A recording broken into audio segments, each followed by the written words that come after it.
o'clock. So thank you all for coming. This regular meeting of the Carefree Town Council will come to order. Please take a silent roll call. I think Councilman Miller is not with us this evening. Joe Gilmo, please lead us in the Pledge of Allegiance. Pledge allegiance To the flag of the United States of America and to the republic for which it stands, one nation, under God, indivisible, with liberty and justice for all.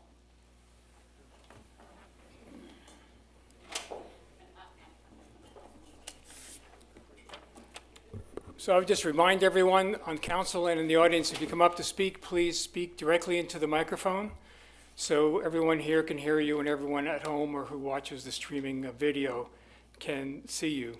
If you decide to come up for a public comment or a call to the public, please fill out one of these and let us know what you wish to talk about, and you'll have 3 minutes to speak with us. First item on the agenda is the consent agenda. All items listed hereunder are considered to be routine by the town council and will be enacted by one motion. There will be no separate discussion of these items unless a council member so requests, in which event the item will be removed from the consent agenda and will be discussed separately. Number 1, approval of the town council regular minutes of January 2nd, 2024. Number 2, approval of the March 5th, 2024 town council regular minutes. 3, approval of the March 21st, 2024 Town Council Budget Workshop minutes. 4, acceptance into the public record of the March 2024 paid bills. And 5, acceptance of the cash receipts and disbursements report for January 2024. Does council have any comments or any items they wish to remove from the consent agenda? I have a question. Sure. We have the town council meetings from January and from March. Where's February? It was already, I believe, processed and approved by us. Last month. Okay. Good question, though. Are there any other, any items that council would like to have pulled? So hearing none, I would entertain a motion to approve the consent agenda. I move to accept the consent agenda. Second. Okay. All in favor? Aye. Aye. Okay. Opposed? Passes unanimously. Thank you. All right. Next up is current events. Vice Mayor? Yeah, thanks, John. So our third town council budget workshop will take place Tuesday, April 23rd, starting at 2 o'clock in the council chambers. This meeting will focus on the forecasted fiscal year revenues and planned expenditures. And these are all open to the public, so feel free to come. The general plan update schedule, we have a second town council general plan workshop on Tuesday, April 9th at 5 p.m., again in our council chambers. You'll be hearing from Matt tonight with some updates. We have the Pac-12 Men's Golf Championship at Desert Forest Golf Club on Friday, April 26th through Sunday, April 28th. It's a really fun event. It's free, and you can go and watch the top collegiate golfers tackle Desert Forest, which has some of the hardest greens I've ever played. The Desert Foothills Theater is presenting Freaky Friday the musical. It's on April 11th through the 13th and the weekend of April 18th through the 20th. The show starts at 7:30. It's in our Sanderson Lincoln Pavilion, and the tickets are available on the Desert Foothills Theater website. The Garden Seminar Series is wrapping up. Surviving Summer Extremes is the fourth and final of our seminar series. It's April 13th, which is a Saturday at 9:30 in here. Again, a lot going on in here. At that meeting, Scott McMahon is a horticulturist and cactus collections manager at the Phoenix Desert Botanical Garden. He'll educate participants about why extreme temperatures and water stress in the summer result in dead trees and shrubs throughout the valley and how we can avoid this by using arid adapted plants from hot, dry regions and how to use them in our landscapes. Okay, so we're getting here. That's all I have, thanks. Okay.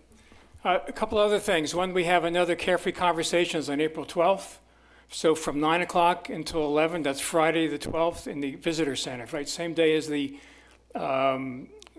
farmers market, so it's a great time to come out. So Councilman Miller and Johnson will be with me for a couple of hours. So please come out, and we'd like to hear from you.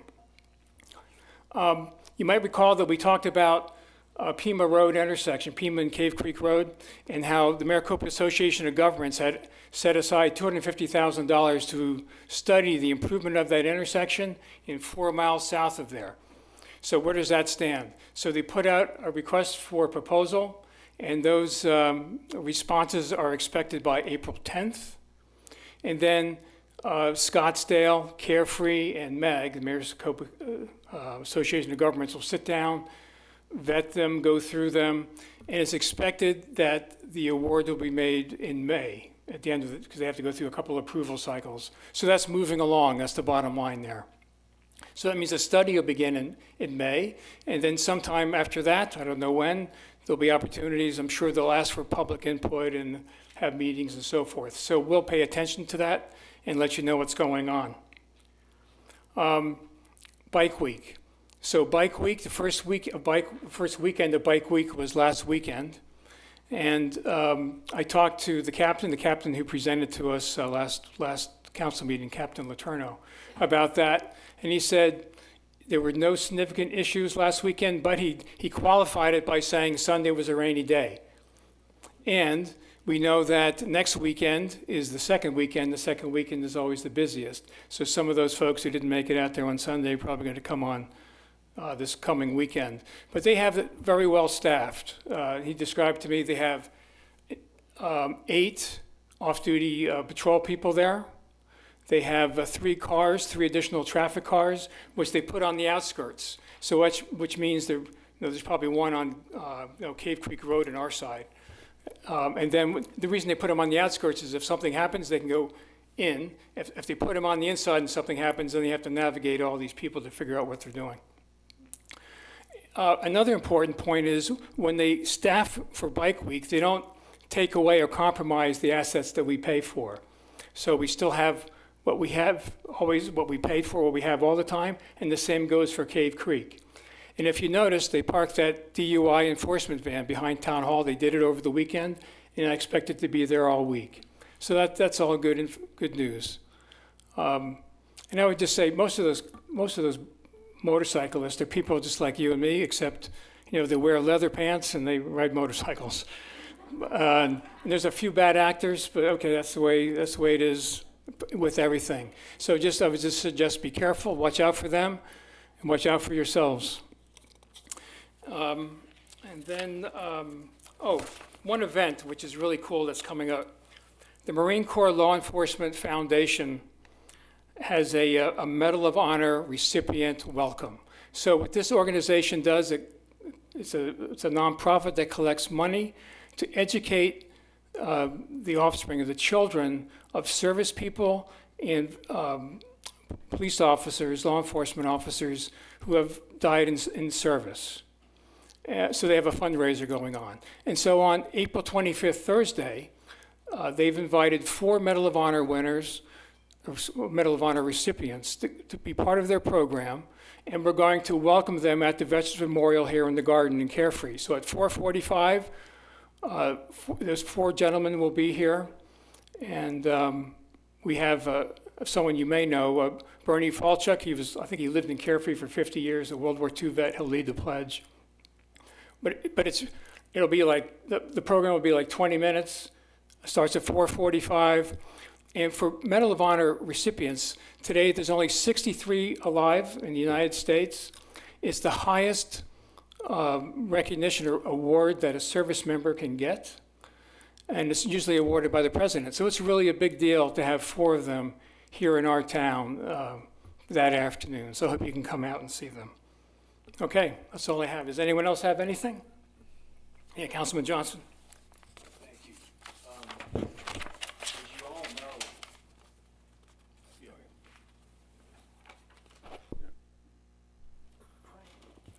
know, hello? Thank you.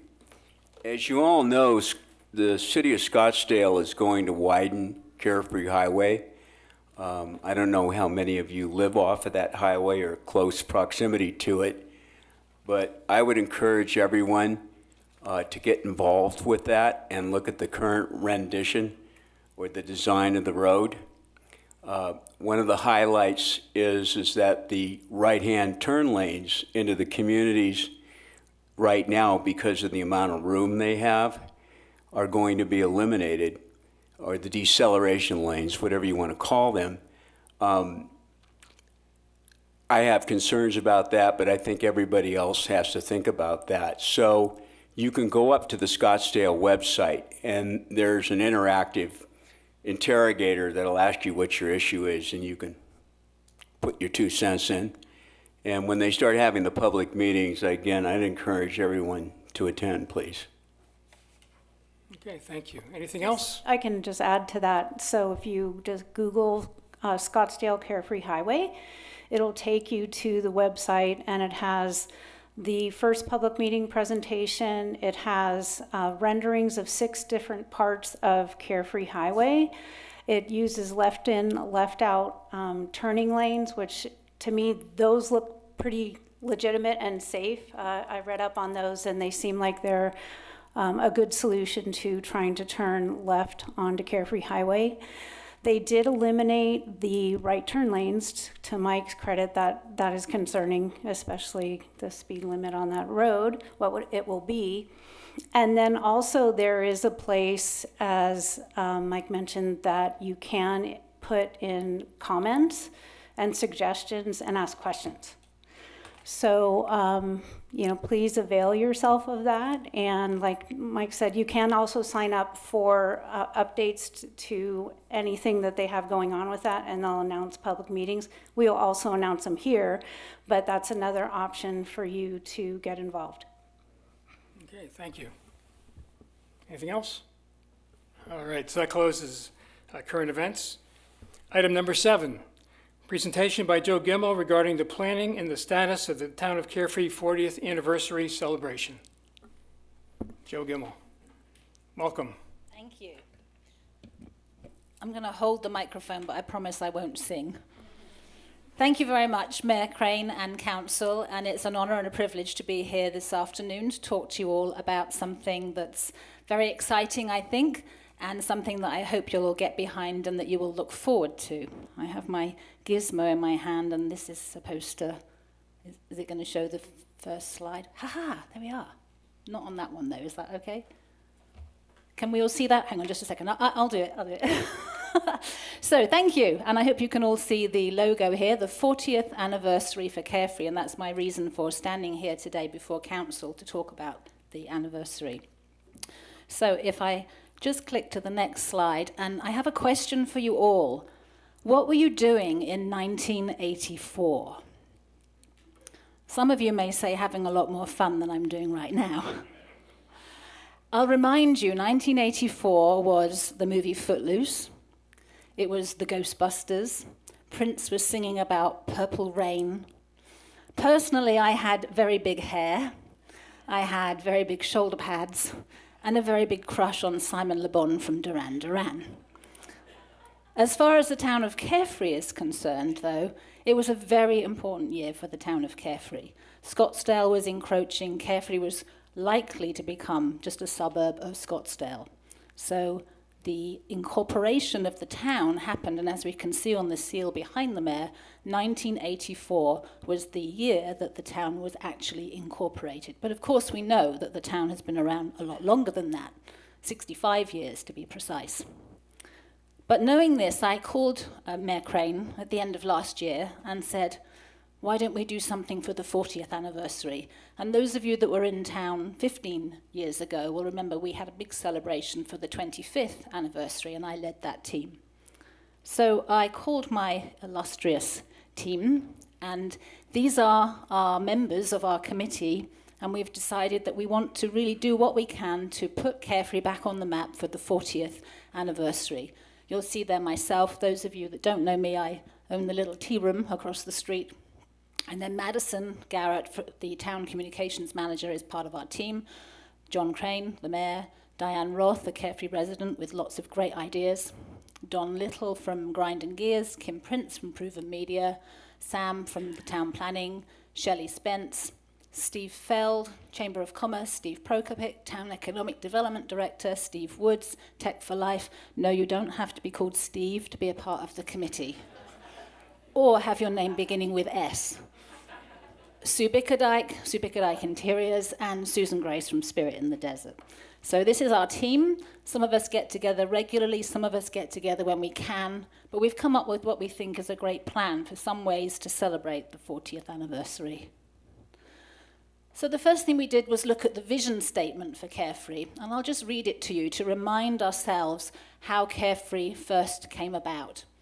Carefree aspires to maintain its characteristics of a community with a high quality of life, a vibrant town centre, and a peaceful, well-designed semi-rural neighbourhoods that blend into the natural terrain in a manner that is sensitive to native vegetation and wildlife.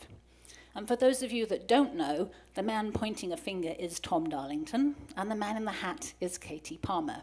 And they were real people, not just names of streets. So we wanted to think about the past, obviously, recognize the past, but also think about the present, and then think forward to the future. So it's not just a backward-looking celebration, but it's also thinking about the future too. One of the things that our committee wanted to really focus on were the landmarks. Carefree has some very recognizable landmarks, the Katie Palmer sundial being one of them, and actually the sundial is 65 years old this year. Did you know we used to have an international restaurant?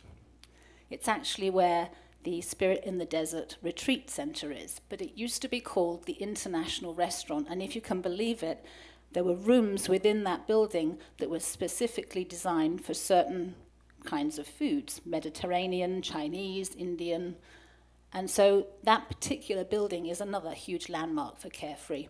Of course, Sky Ranch Airport, where the rich and famous would fly in their private planes and probably spend the weekend at the Carefree Inn in a place that didn't have any street addresses, just P.O. boxes, so they could stay nice and anonymous and get back on their planes and fly out again.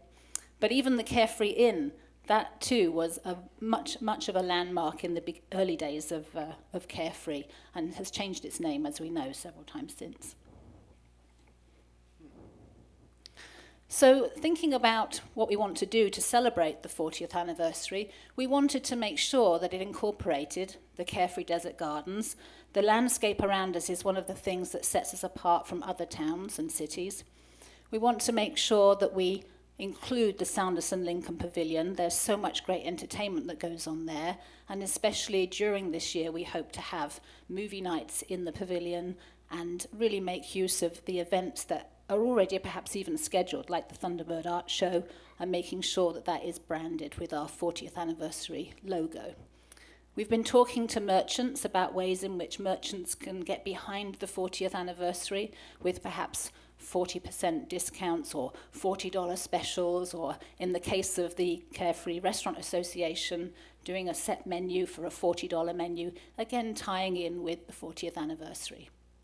And I'm really delighted to say that we've been speaking to Savannah, who up until now perhaps have not had such a huge impact into our own working day because they are busy doing their own thing.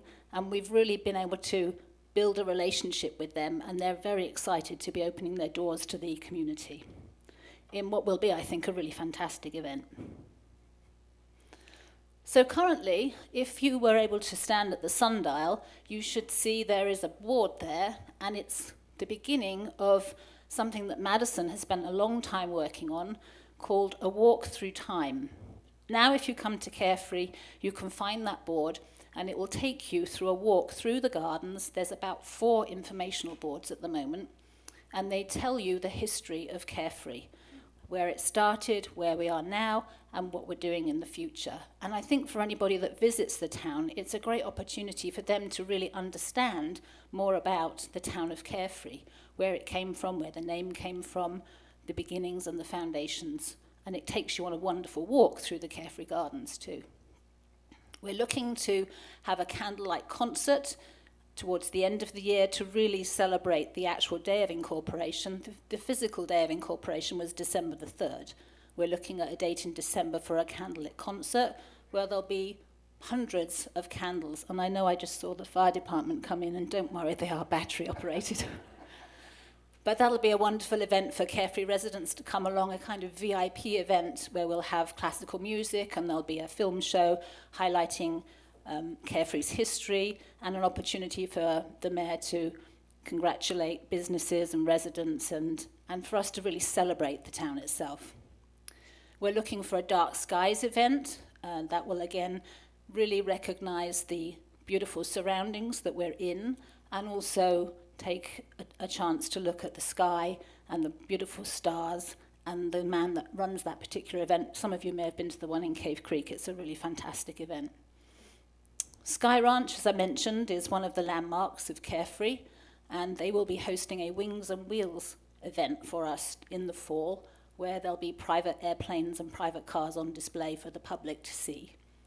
And then a historical presentation, where we're asking for information from the public to really tell us their own stories about Carefree. What do they remember? What photographs and recollections do they have? There are some residents that have lived here for the whole of that time, and they really have some wonderful stories to share.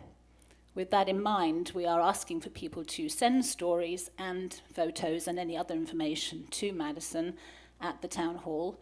And then we are working in conjunction with another lady who does like a living history presentation, and we're hoping that she will be able to run some historical lecture series for us. So the last slide I want to leave you with is this one, just to remind us of how far we've come. I'm sure most of you have seen that picture, but what strikes me is there's really not much there, and certainly no chance of getting a cup of tea in that picture. But there's a sundial. It just makes me laugh that in the town being developed, the very first thing they thought to put there was a sundial. And I also think that Councilman D'Alessio's house is up there in the top left-hand corner. Is that correct? That's right. That was, wow, that was before I was even a thought in my dad's eye, so that was a long time ago. Yeah, that picture was It's my house. 1959. Mm-hmm. But you can see, I don't know quite why they decided to make the trails go in those directions. I do know that Carefree was originally a goat farm. Maybe that's the way the goats tended to go. Who knows? But it's really quite fascinating to look at that and then consider how far we've come. So I hope you will get behind the celebrations with us and keep an eye out, because we will be posting regular updates on events and how you can get involved. But thank you for listening this afternoon, and congratulations to Carefree. Well, thank you, Joe.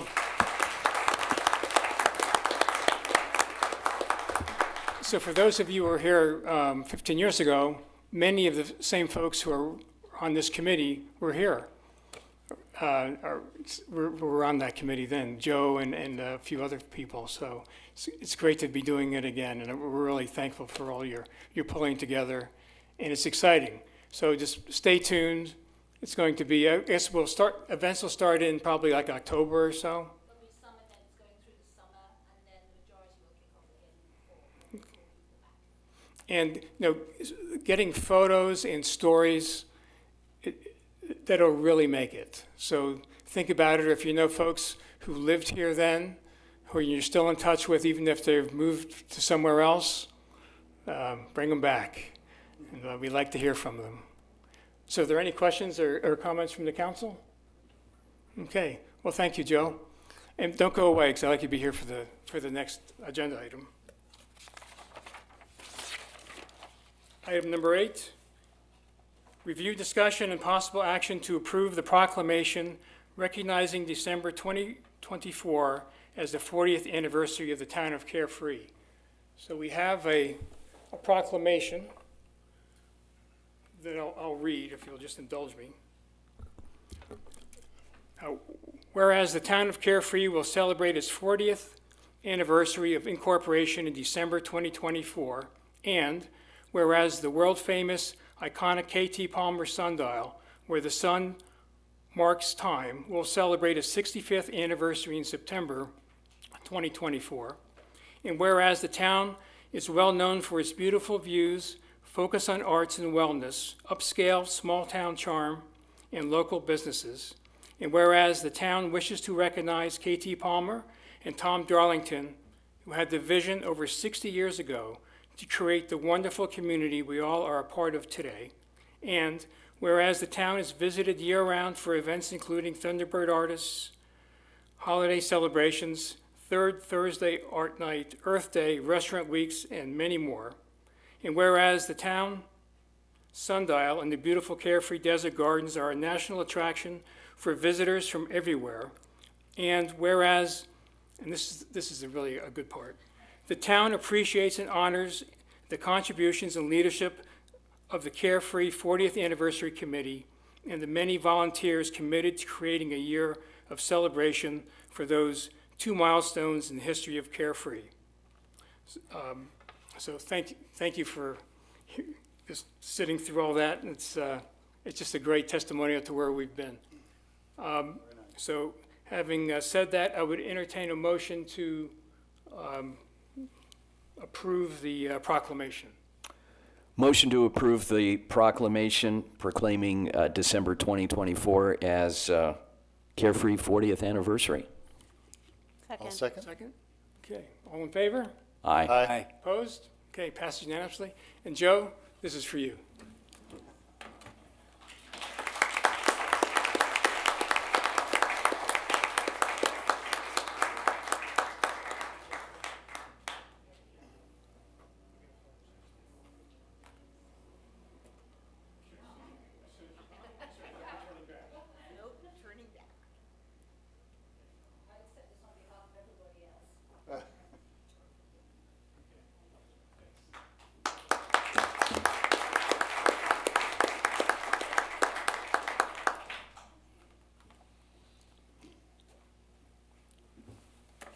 Okay, so we have a lot of good things to look forward to this year.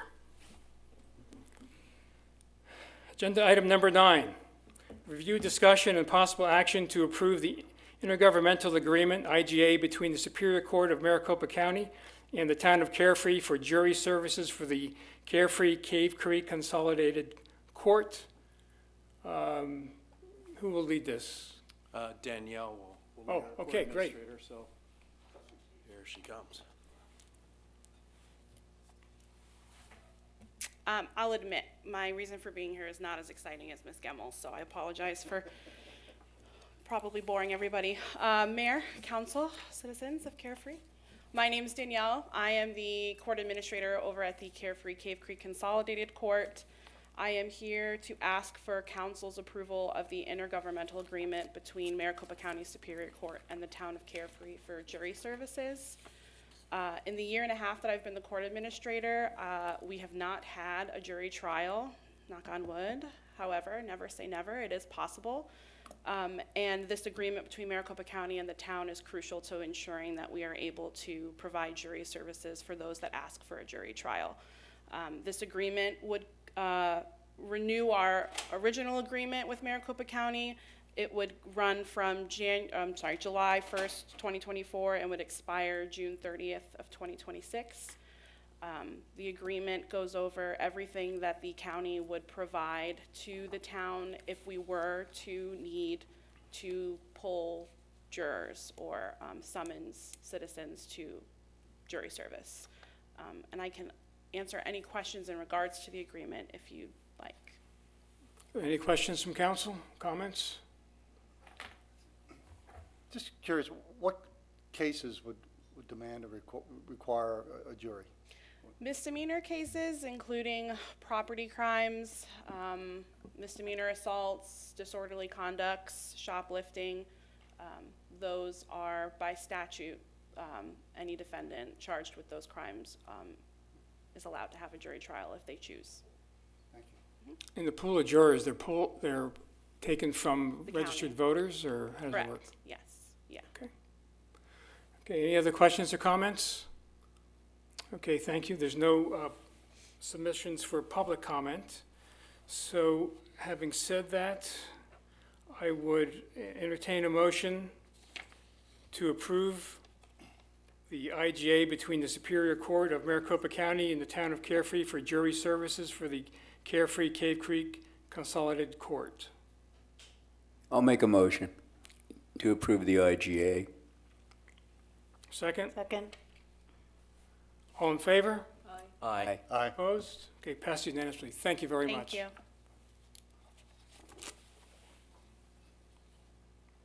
Item number 10, review, discussion, and possible action to approve the street closure of a portion of North Hum Road from 8 a.m. to 2 p.m. on April 20th, 2024 for the Carefree Earth Day celebration. Madison Garrett.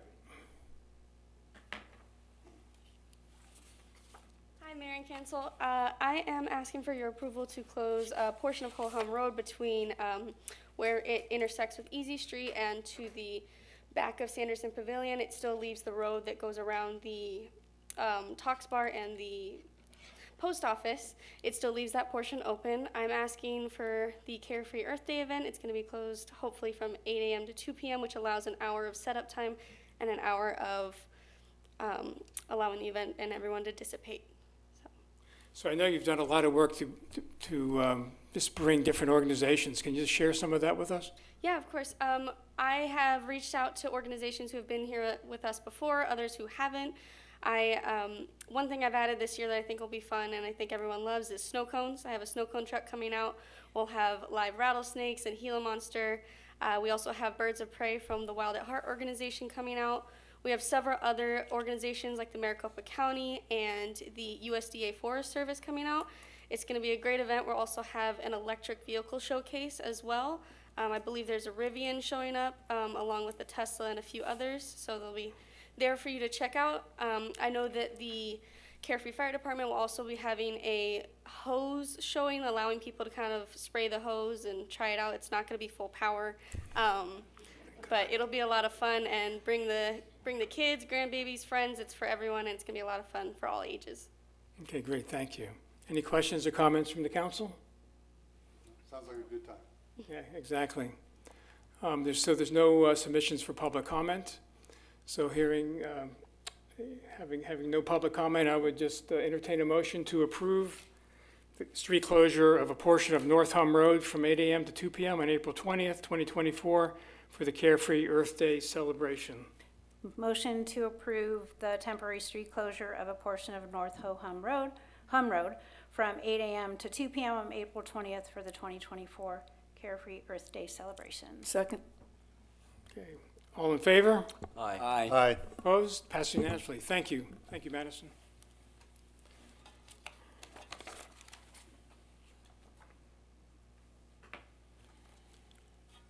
Item number 11. Review and discussion at a town council work session led by Matt Kleisko, Michael Baker International, to discuss the first public hearing draft of the general plan, including an update on the process, a summary of the 60-day draft feedback, a brief review of the Planning and Zoning Commission work sessions, and an initial deep dive into key components of the draft. So thank you for joining us today. And I would just say thank you to everyone who participated. So a lot, not to steal your thunder, but well north of 300 people submitted input, survey, just many, many hours. And a lot of thought went into it, and we certainly appreciate that very much. So having said that, Matt, I'll turn it over to you. Thank you, Mayor, and I couldn't echo that stronger, that I'm glad you focused on that particular aspect, because obviously this general plan necessitates community input, and so the level of involvement from residents is instrumental in getting this over the finish line, so we greatly appreciate everyone's participation. And so to piggyback kind of the opening comments that the mayor shared, and I know many that are joining us this evening participated in our prior workshops with the Planning Commission. So You'll see some familiar formats and familiar slides, but we also have some additional new information for conversation. But for those that did not join, or to reemphasize, the focus of what this work session is about is to cover the 60-day review comments of the original draft. Those comments will then help guide the conversation as to what specific issue areas were brought up and how were those incorporated into a revised document. From that, we're then going to hopefully have a thoughtful conversation and feedback about, one, where we see some opportunity or recommendations on specific areas based off of feedback we heard through the Planning and Zoning Commission meetings, and then ultimately, hopefully, arrive at preferred edits. And the reason I emphasize that is the whole goal out of all of these work sessions is get to the public hearing draft for formal adoption. And why I want to emphasize that term of formal adoption will come up, or kind of be put to bed, if you will, after this particular slide. So on this slide, I just wanted to, again, show the overall process to give everybody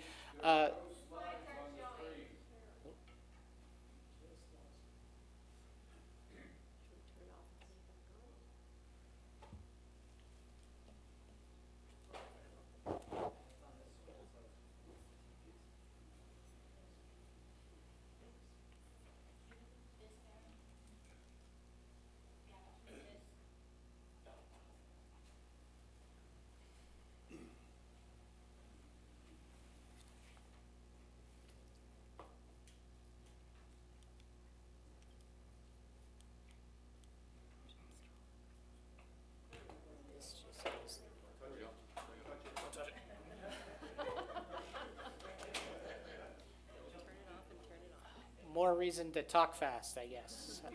I don't think anybody will argue that.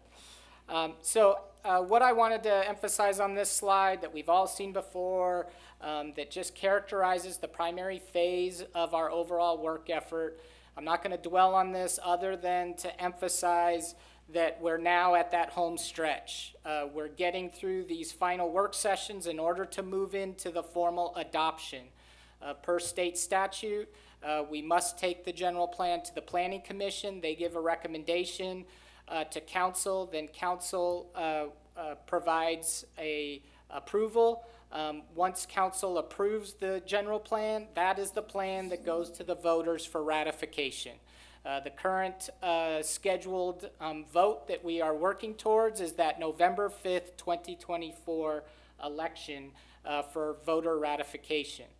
And so the thing that I wanted to emphasize is to get into a little bit more detail of the hard dates that we're working towards, so that everybody understands, again, what the goal out of this work session is. And so you see that we had work sessions with the Planning Commission on March 11th and March 18th. We now have our work sessions with Council on April 2nd and April 9th. But then we have our Planning and Zoning Commission public hearing for recommendation on Monday, May 13th. So in order to have that plan ready to go for recommendation, we would have to have the public hearing draft available by April 26th. So if you just look back at our final council work sessions, April 9th, we would want to finalize any edits so that everyone can see that public hearing draft going into that April 26th date, so that it's published in time for that May 13th meeting. Hopefully I'm emphasizing the nuance there. Obviously, at these hearings, at the Planning and Zoning Commission public hearing for recommendation on the 13th, or the council meeting tentatively scheduled for June 4th, we can continue to look at edits, but those meetings are definitive, right? And so at that time, we have to start really actually tracking changes and have to come to a conclusion as to what it is we're recommending from a text standpoint. So there is no opportunity to say, well, propose something and come back to us, because we have a 120-day waiting period that state law requires us to meet in advance of getting something on that November 5th ballot. So we don't have a lot of wiggle room to postpone any dates in order to make that November 5th timeline. So that's why I emphasize these work sessions is where we really can roll up our sleeves, do the heavy lifting, so that those public hearing dates hopefully are simply going through procedures and processes in order to get to that ultimate ratification. So that's all encompassing of why I wanted to get through those slides, is to get to this one and talk about some of the logistics about the nuances from a timing standpoint. As far as the material that we'll be discussing this evening, it's available on the project website. Most of you here, I think, have been pretty engaged, but if not, you can go to the town website. At the top of the home page of the town website is a link to the general plan project page, and there you can find a 60-day review summary, so a full summary of all the comments we received under that 60-day review draft, as well as the proposed edits for that public hearing draft in track changes format. So to speak a little bit about that 60-day review draft, as the mayor mentioned, we had it open from October to December, and we received over 350 comments, unique submissions, I should say. And so just a little bit of backstory in case you didn't look at that review summary. I think it's 155 pages, so there's quite a bit of content in there. We wanted to be as transparent as possible, so all the comments that we received and we were able to validate were put into that document. Obviously, 155 pages is a lot, and so we did try to provide a summary of that up front. But if you really wanted to look at all the comments that we looked at, they're all in that particular document. We did our best to make sure that we weren't getting repetitive comments, whether by accident or on purpose, that we were just trying to get through all of the unique comments that were provided. So we did vet to make sure we didn't have a high number of duplicates or original comments coming from specific IP addresses. None of that, when we went through it, really amounted to anything of concern. So we didn't really have to pull out too many. There was only a handful that were just duplicate submittals. Someone submitted something and then submitted it again. But we also, in addition to those 353 unique comments, we received 5 public agency comments, and that one was from a commissioner for the town, so we put that under the public agencies given their position. One was from the city of Scottsdale, another from the State Historic Preservation Office, or SHPO, MAG, Maricopa Association of Governments, and obviously Arizona State Land Department. So within that, we had a series of themes that we tried to categorize a lot of the comments that we received. So many residents provided feedback, but they may have touched on multiple topics in one comment, if you will, or submittal. And so we broke those out individually in terms of assessing them over these broad theme areas. And so you can see that we focused on growth and density, design and architecture, parks and open space, economic development, water, and then form responses. I will pause on that because some have found that language to be unique, if you will, and curious as to the rationale behind that. And the form responses was just to try and preempt anyone looking at the summary and seeing that the individual comments, there are a lot of similar topic areas.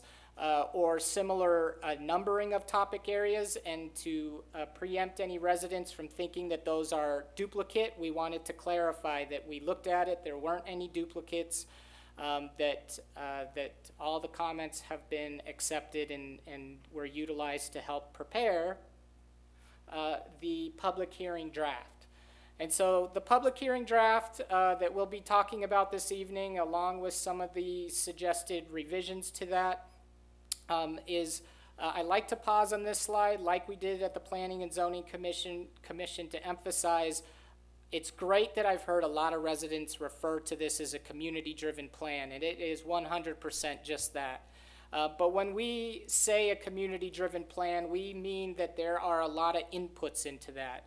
And so all of the comments that we're receiving, we're trying to balance not only recognizing residents' desires on specific topics, but any technical restrictions that might impact why we can or can't do something, or any exposure that we might put the town in with any specific recommendations. So we're always back checking comments against the technical side of things. We're looking at existing conditions to see how does that line up with maybe external factors, like what's going on in adjacent communities, like we heard this evening about roadway improvements along Carefree Highway.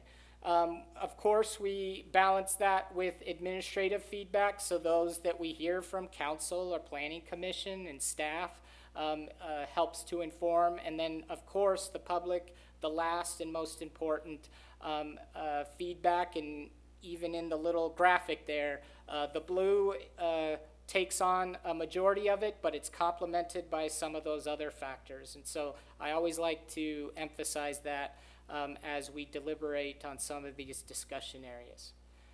So as we get into this public hearing draft, as I mentioned, we typically at this stage in the process don't often have a track changes version of the document. But in this instance, given the magnitude of comments, we wanted to actually show everywhere where we made edits and what those edits entailed. And so that's why if you have looked at this document and you're not familiar with track changes, if you're scratching your head, why are all this text in red and underlined and struck through? It's to try and show where we were and how we got to this point. All of those comments, or I would say a large majority of the comments that were addressed in the track changes document, were comments coming out of that public review document. So you may look at this and see, wow, okay, there was one word that was changed, or that a couple words were deleted in a sentence, and that's not a very significant change in your mind. But we received a comment more than likely for that change in the 60-day review, and so it mattered to someone. And so we wanted to give the respect to everyone's comments, and so where we could incorporate them and balance it out with all those other inputs, we tried to do that, and then wanted to guide everybody to where that happened, so that we're not having to hunt and look for where these edits may have occurred compared to the prior document. So hopefully that informed everybody in order to let them guide their viewpoints. That was the goal. And so with all of that background, we'll jump into the detailed conversation in terms of some of the remaining areas that we saw still required some discussion relative to the level of comments, or the specific request within the comments of that 60-day review draft. So I would like to remind everybody that, and I said it before, so I hate to be repetitive, but this is really hard work to draft these types of things in a public setting. And so you can see on this slide that there's 5 discussion areas that, or 4 specifically, 5 if there's any additional ones. But I think it's great that we started off with a lot of different viewpoints and different opinions, and through all of this effort and through everyone's attention, we kind of have 4 areas. Yes, I'm not removing the fact that those are important, but I would like everyone to maybe take a pause and pat yourself on the back that we got through a lot of other content to get to these final topics. As we go through these discussions, for those that may have joined us during the Planning and Zoning Commission, we're going to tweak the order of them and the process of going through them just slightly. So in terms of this conversation tonight, I'm going to go through these 4 topical areas: the community park, 48-acre state land site, the Carefree Water Company, residential above retail, and the special planning area or SPA designation for specifically the northwest corner of Tom Darlington and Carefree Highway. And so what we'll do this evening, we're going to take those down in that order, but we all recognized in prior meetings that this is a lot to go over, which is why we have 2 work sessions to address them. So we're hopeful that we can get through the first 3 this evening, and we'll leave the 4th, the special planning area, because that did dominate, I think, the conversation in our last meeting for the second workshop. And then as far as the discussion goes, we're going to work through these 3 areas and some of the refinements that we are suggesting to spark conversation with council. So we would like to have any conversation with council through these topical areas. So as I go through them, I'll pause, see if council has any comments. Hopefully you can share any observations or questions you may have, and we'll move on to the next topic. Once we get through the 3 topics this evening, Mayor, if it works for you, we'll open it up to the residents to speak on whatever topic that they would specifically like to focus on. And that way we kind of have the totality of the conversation and understand the dialogue. And then hopefully we can all have a more efficient and thoughtful conversation in any areas that we might still have for conversation. With that, I'll pause to see if there's any points of clarification or questions before I move on. So before I ask anyone else, so 1, I like the tracking changes, that's good. And then you listed the public agencies who were queried on this. So the State Trust Land Department is not one of them? I mean, I know they weighed in, but. They were, yes, the Arizona State Land Department was the last. Oh, last one. There. Oh, sorry, yes. I got this thing in the Yeah. I missed it on my screen. Okay, But it thank you. is interesting that, just again, for everyone's benefit, state law requires that you notice a higher number of public agencies. And these were the only agencies that responded. And so typically when we hear or when agencies don't respond, that means, that they feel comfortable with the document. So I think it was encouraging that we did not receive a high number of public agency comments. But yes, state land did respond. Thank you. Okay, great, thank you. So any other comments from council? Was Maricopa County one of the agencies that was summoned? I didn't see them on the list. Yeah, actually, Maricopa County is one that we have to reach out to them for a couple different.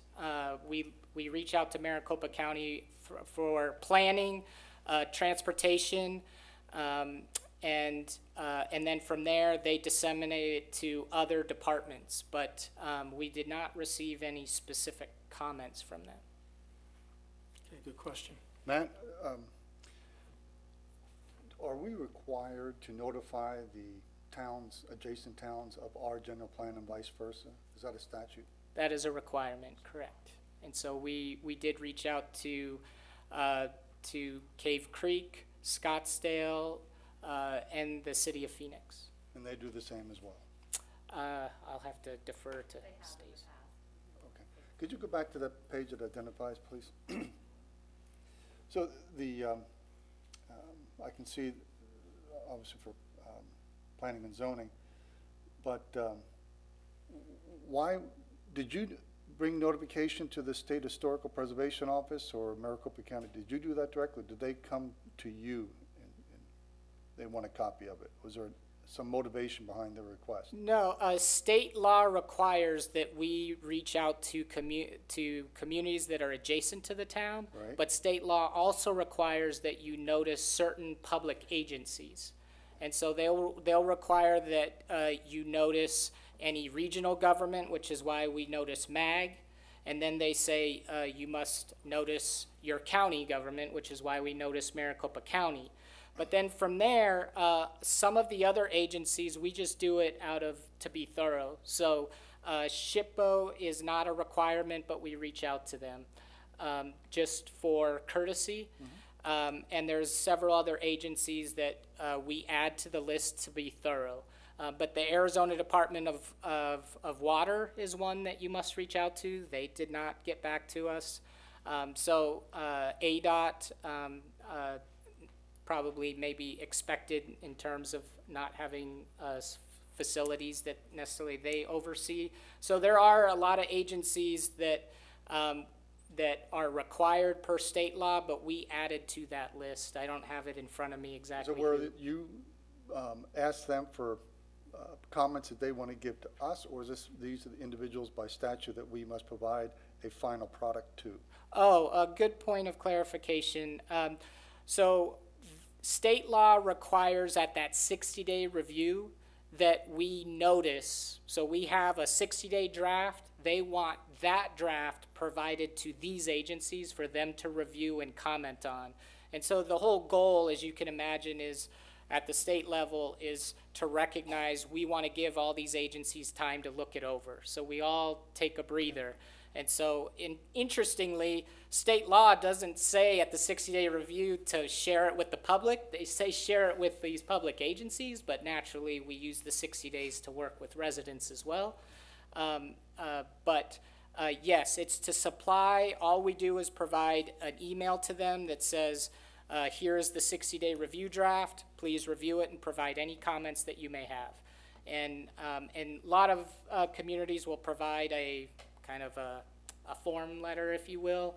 So SHPO does that quite a bit because they're not a requirement. So they appreciate being included into the process. So we often hear from them just because they're engaged, I guess. But other agencies typically do not respond. I would think if we had some area in our property, I think we do on the 48 acres where there was at one time some historical aspects to it that they would need to know or want to know in case there's any planning to damage that versus preserving that historical site. I think at the general plan level, SHPO and we incorporated their comments to the extent we could.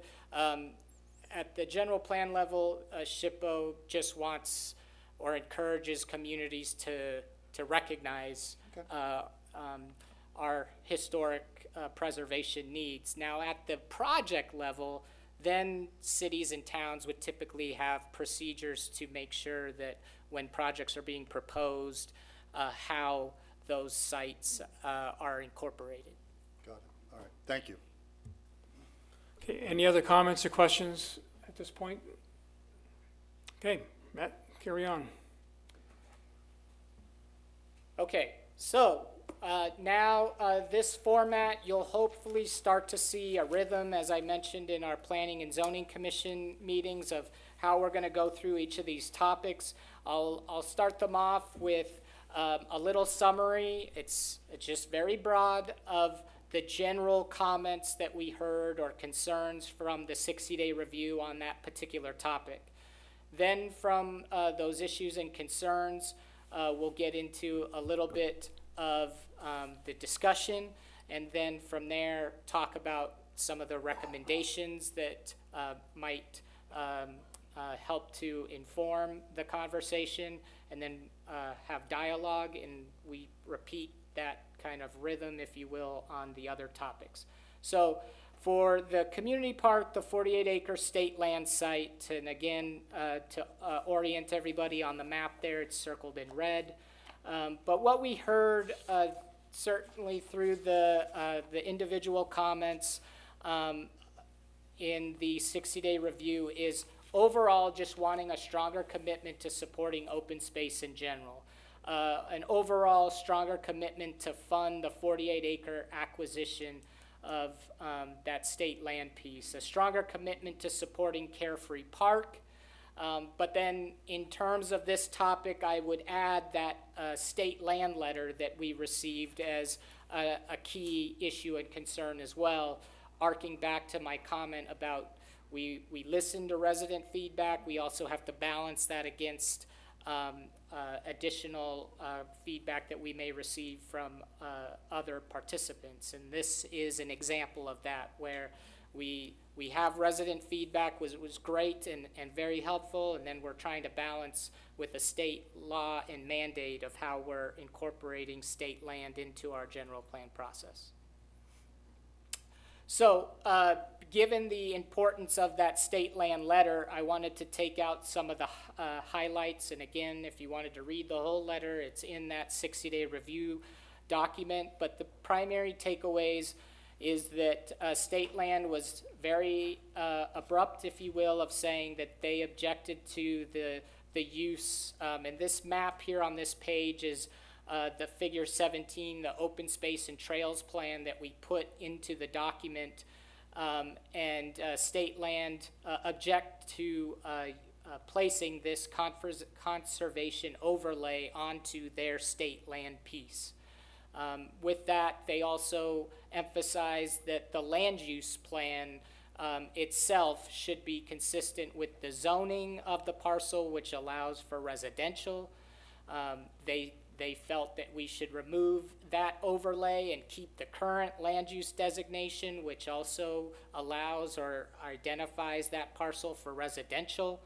And then they also were very particular about clarifying, based on some of the language that we had put in the 60-day review draft, of informing us that acquisition at market value through the public auction is the only strategy that can guarantee preservation. So again, this is comments from that state land letter, and state law requires that we must coordinate with state land in the development of our general plan. And so that's why we're paying attention to their comments as we go through this process. So from there, let's talk about, okay, that's what we heard about the issues at the 60-day review. Here's the state land letter that we received. What type of edits did we make in the public hearing draft or this track changes to respond to that? So here we're looking at the land use plan. And so again, we have the site circled. And I'll kind of step ahead here. We politely went back to state land and said, we recognize you guys want us to remove that open space or that hatch designation here, but our residents are emphasizing that is very important to them. So we respectfully say we can't do that. So we pushed back to state land and said, I know you want it orange, but we want it green from a resident standpoint. And so can we work on what that footnote says and how it's worded to help balance out your concerned state land and recognize the desires of residents about wanting stronger commitment to open space. And so on this page, you can see we crossed out the prior footnote, added a more enhanced one, and that is what we reviewed with state land. They looked at that language and said it was workable for them. And so we felt like, okay, we're making progress here. We're getting state land to recognize where residents are coming from, but still respecting that they have an obligation to protect their trustees and their initiative of managing trust lands. So, how else did we address the community park in 48 acres? Well, one is we made an open space and trails plan. This plan does not exist in the current general plan. And so we prepared this plan to better break out how we viewed the open space areas within the town based off of resident feedback. about their qualities and recognizing that all open space isn't kind of developed the same. Some is readily accessible, others is not. Some is active recreation, some is passive, so on and so forth. This was, again, an area that state land had concern about. And so the language in the top right at the 48-acre trust land, we went through that word for word with state land to get them to be comfortable with that language. We also added this sub-note to the conservation open space, because if you recall, state land said we want that off of our designation. So we said, well, can we craft a note here that recognizes your entitlements, but says if we move forward in a different way that we have that ability. And so that worked for them. They said that they would accept that feedback, and so we thought, again, we're tracking in the right direction there. So we didn't end there. Those are just maps. The general plan is a series of words, goals, and policies. And so you got to get into those words and that language to also move the needle. And so when we talk about the general plan and how it addresses open space is discussed 128 times in the plan. I think it's very thoroughly emphasized in the plan. We have 4 goals that either directly or indirectly relate to open space, 12 policies and 3 actions that address open space, park, and preservation. And so when we start looking at those individual goals and policies, on goal OE1 here, preserve and protect the town's Sonoran desert environment and its unique geological, ecological, archaeological, and historical sensitive features. And at the bottom there, under policy 6, we heard from residents saying we want more emphasis on Carefree Park, so we built in that emphasis to Carefree Park there. When we get into our other goal, on goal OE2, we see that we try to put stronger commitment to open space by getting rid of that wishy-washy language, as some residents would call it, and getting straight to the point of evaluate passive and active open space, manage and maintain public open space, assess and prioritize. So yes, those are subtle changes, but in some eyes that meant something when we say assess and prioritize. And so we thought in doing these that we were moving, again, to that stronger commitment. When we look at the action items in the general plan, so those are all goals and policies we just discussed, but now we're talking about what are we going to do to help address those goals and policies. And so we have these 3 action items of forming an open space stakeholder advisory committee to coordinate, investigate, and advise on all aspects of open space. So that committee will help identify open space and what is it that is important to us, what should we prioritize, how might we fund that, and then start looking at the acquisition and maintenance side of things. So the first is to understand what's in front of us from an open space standpoint and use that stakeholder advisory committee to do that. Then it's okay, we have the framework there. Through the public process, let's start to identify the desirability, amount, and administration of funding for these specific open space areas that we are identifying as being important. And then from there, we can start through the public process with the assistance of that stakeholder group, prepare a full-blown strategic plan to take that down. So it's kind of an iterative process of first form the committee, start identifying what are the parameters we're going to evaluate things, then start to evaluate them, then create a plan to tackle that goal. And you can see that continue to focus on open space acquisition as well as the 48-acre state land piece as part of that. And there's that stronger commitment in open space overall, stronger commitment to Carefree Park and referencing Carefree Park there in action 1. And so through that conversation, we went through that almost exact slides at the Planning and Zoning Commission.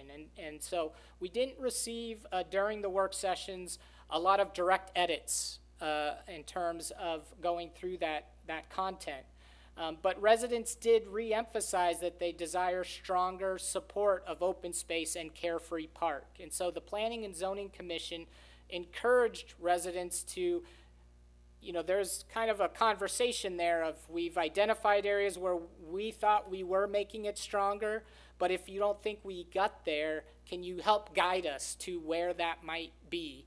And residents said, yes, we will do that, and they did. And I greatly, greatly appreciate that they did that, because we could sit here and talk about what strong is, but for them to take the time and get into the plan and say, this is what we mean, Matt, let me hold your hand and I'll take it. Anybody wants to pitch in, we're listening. And so, so where we are in this process is we took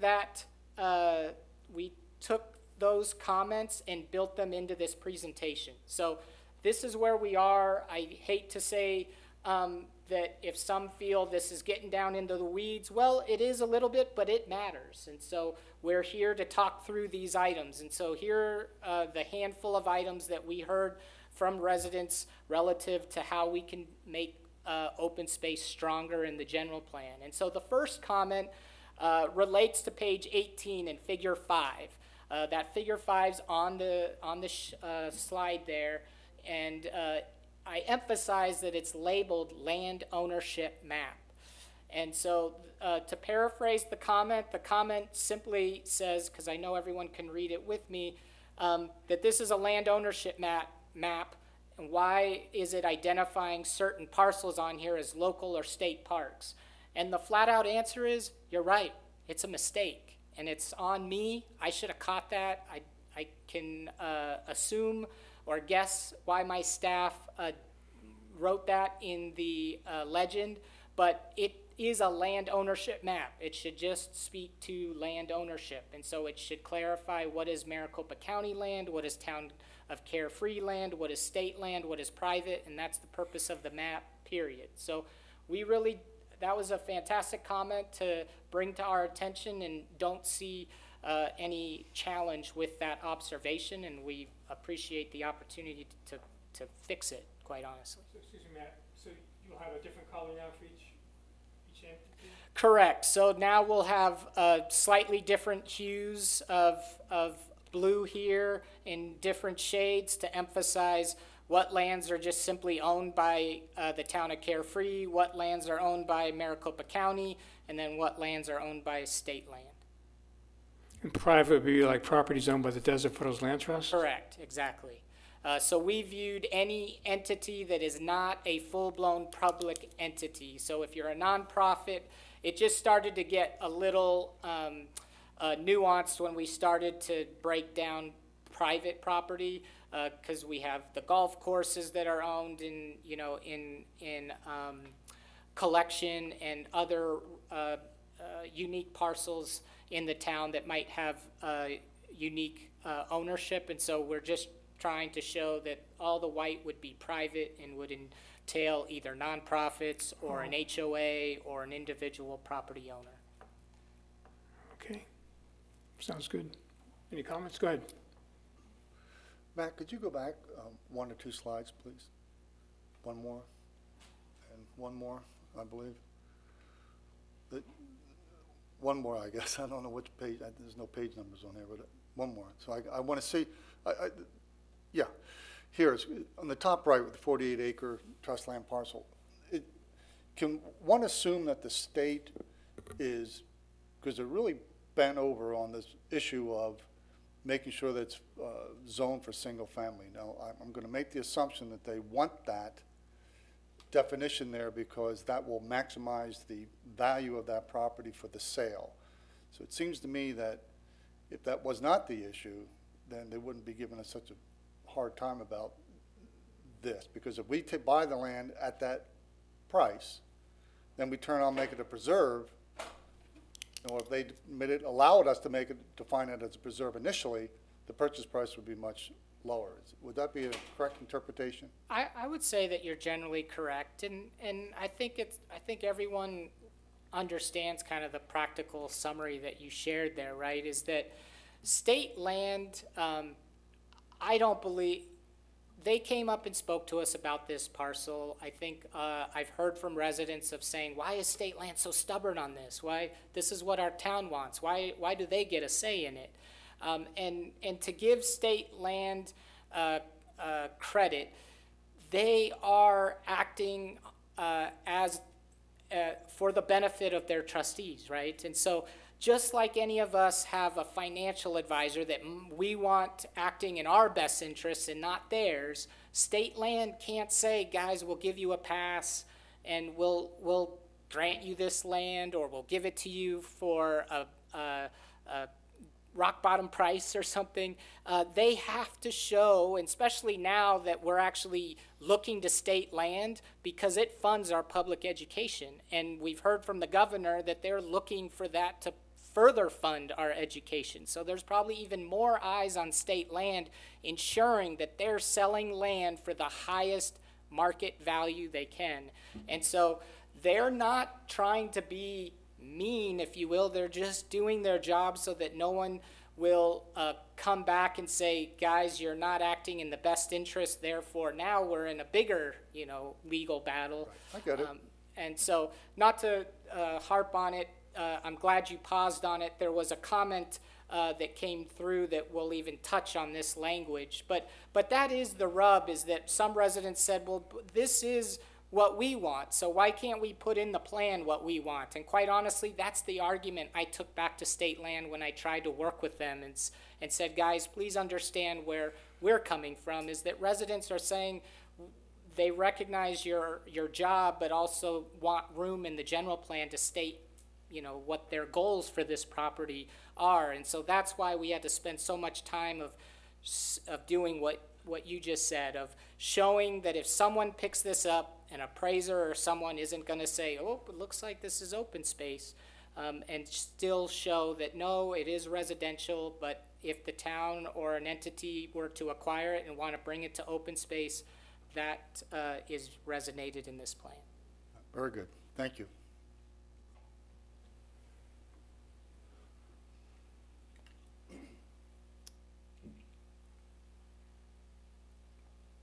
So, on to the next comment that we received, and this comment is on page 39 of that track changes document, and I emphasize the page. I know everyone probably can't read the content on the page, but the top of the page speaks to existing conditions, and specifically existing open space inventory. That's within the context of the general plan. Where this lives in the general plan, it's only intended to talk about what is, not what is proposed. And so the comment here, again, I'll paraphrase because I know everyone can read the slide with me, but the comment here is that on the topics of town-owned open space and Desert Foothills Land Trust, you can see there's some red text there that's in addition, that was added, right? And in that additional text, it says, at the present time, this land is not accessible to the general public.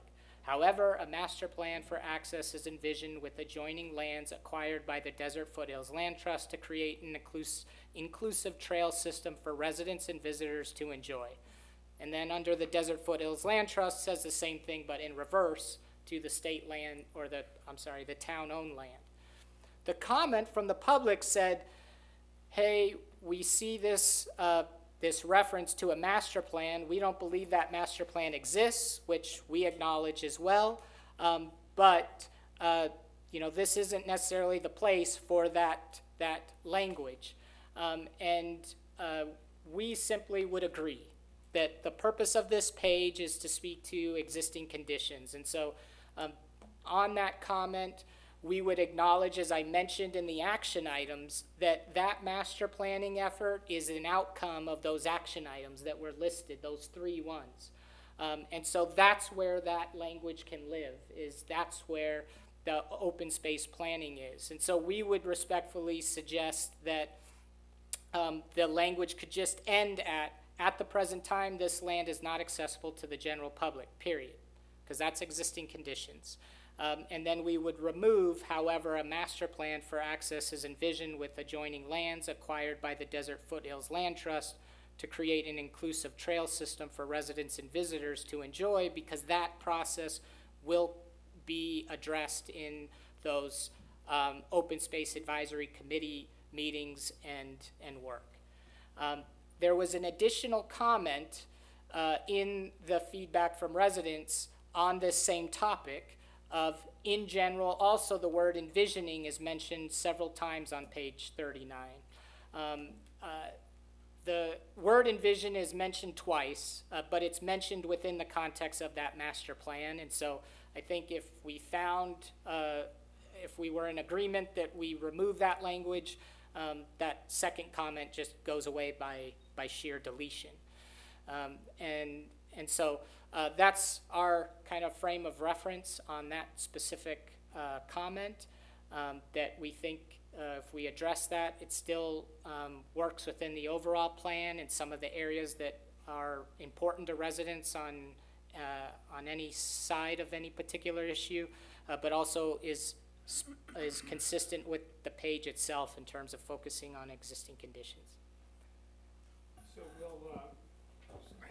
will the word master plan appear anywhere else? Are you just going to delete it, or, because there is a purpose for a master plan, so someday there'll be like a critical mass of property in the inaccessible things that, in the town of open space, where a master plan will be needed. Yes, and so I think that's a great, excellent point of conversation that we were looking at. I go back to these action items and action D there, prepare an open space designation and acquisition strategic plan. We thought that that designation and acquisition strategic plan would be that first step of identifying where those areas are. And then once you identify your acquisition strategic plan, those master plans would come out of that work effort. So if we wanted to memorialize that and add that as an after, as an additional work effort, once the strategic plan is prepared, that master plans for individual parks would be prepared, we could include that. But the thought process from a sequencing standpoint is first you decide what open space areas are going to perform what function, what ones need acquisition, what ones don't, what ones need access, what ones don't, and then that will help you determine dollars to put forward to, usually communities would do a master plan on the lands that they're going to move forward on. Matt? Yes. Did anybody do a back of the envelope calculation? It says a dedicated funding source in the town budget necessary for open space evaluation, expansion, and maintenance of existing and/or future areas. Are we putting the town on the hook for that, or is this a maybe, or what does the language mean? So that is what we accounted for in action items B and C, is that we heard from residents that are supportive of open space. I think everybody in this town is supportive of open space. Some are more committed to it, and then others want to be a little bit more, I'll say, calculated about it, of just making sure that that the funding sources are there. And so that's why we kind of have these broken down into these three steps. It's the first is to prepare the advisory committee to look at identification, prioritization, funding, acquisition, and maintenance. So one, it's to consider all that. Do we have the funds to do it, and how much funds? And then the second effort would be, okay, well, we identified that there are funds there, but how would we apply them, and how would that play out into a dedicated funding source for the town? And so that's how we systematically, if you will, try to address that issue, because as part of the general plan, we don't have an opportunity to do that back of napkin analysis. And so we try to build it in of that has to be the next step. Matt, I hear everything you're saying. What makes me uncomfortable is the stronger commitment to fund 48-acre acquisition. So what you just described looks different than a stronger commitment to fund 48-acre acquisition, because if we're giving people the impression that the town is going to fund that out of their budget, then that is not true. And that makes me very concerned, because the general plan has to be, all the sections of the general plan have to be in concert with each other. So no one is complaining or wanting anything different in the fiscal and prosperity section, but that's the, kind of cornerstone of how we provide services to our residents. So to me, that has a higher need in our community to provide, public safety as well as the operations of the town.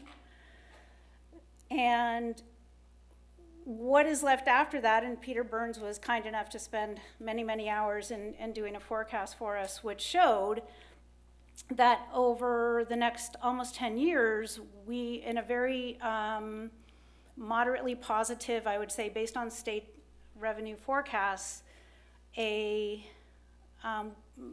about 10 years, our capital budget reserve would drop below 5 million, which would mean that we are one big project away from not being able to fund our capital program, which is like streets and culverts and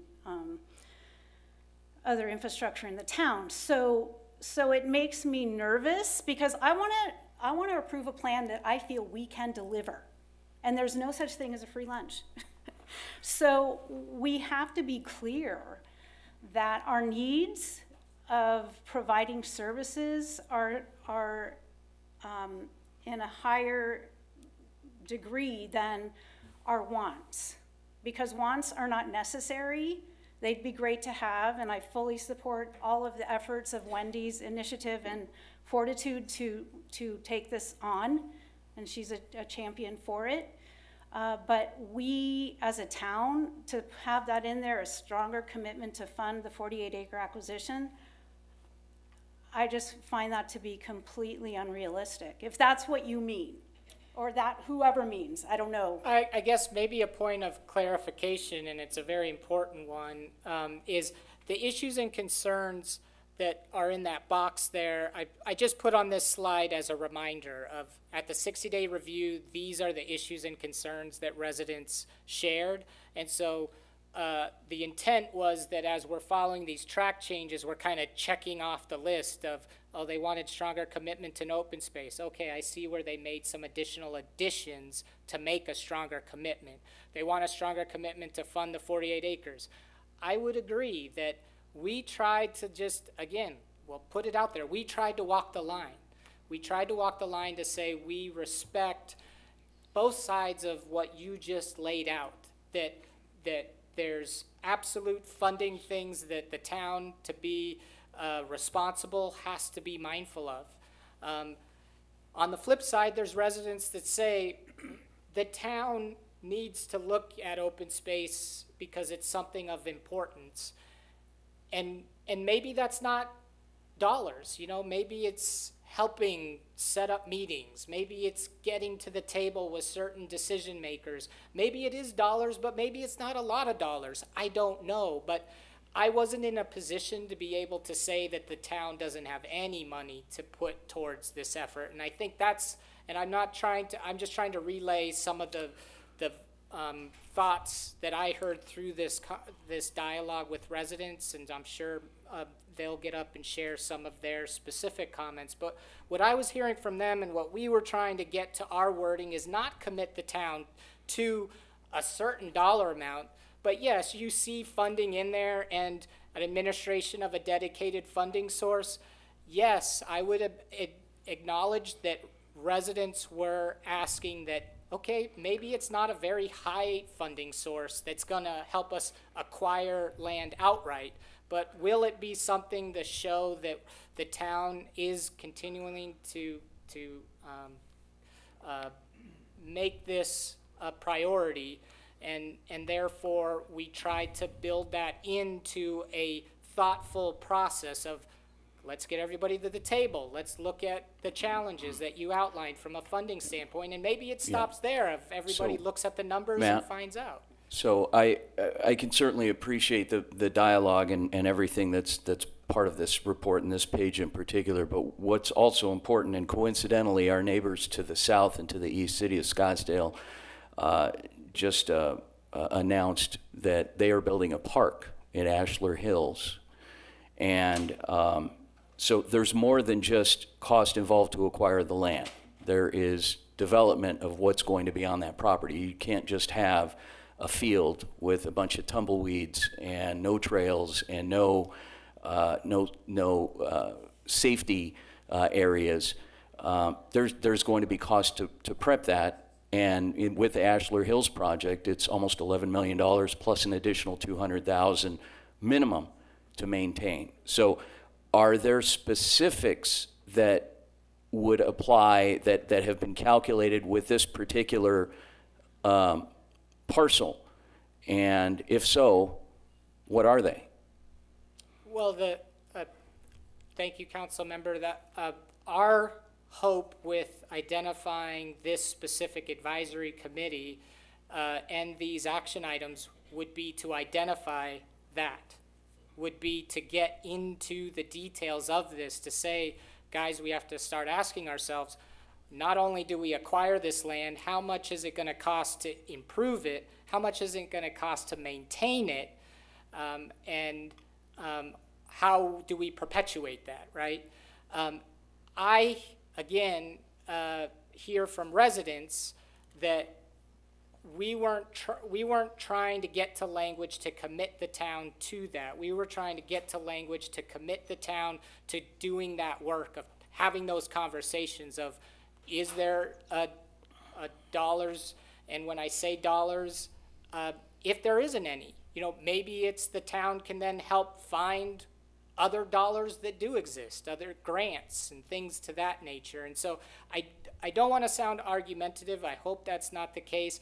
I'm just trying to capture that balance of, I felt like a lot of residents were respectful of the notion we can't just run into something and say we can fund it and we can support it and we must and we shall.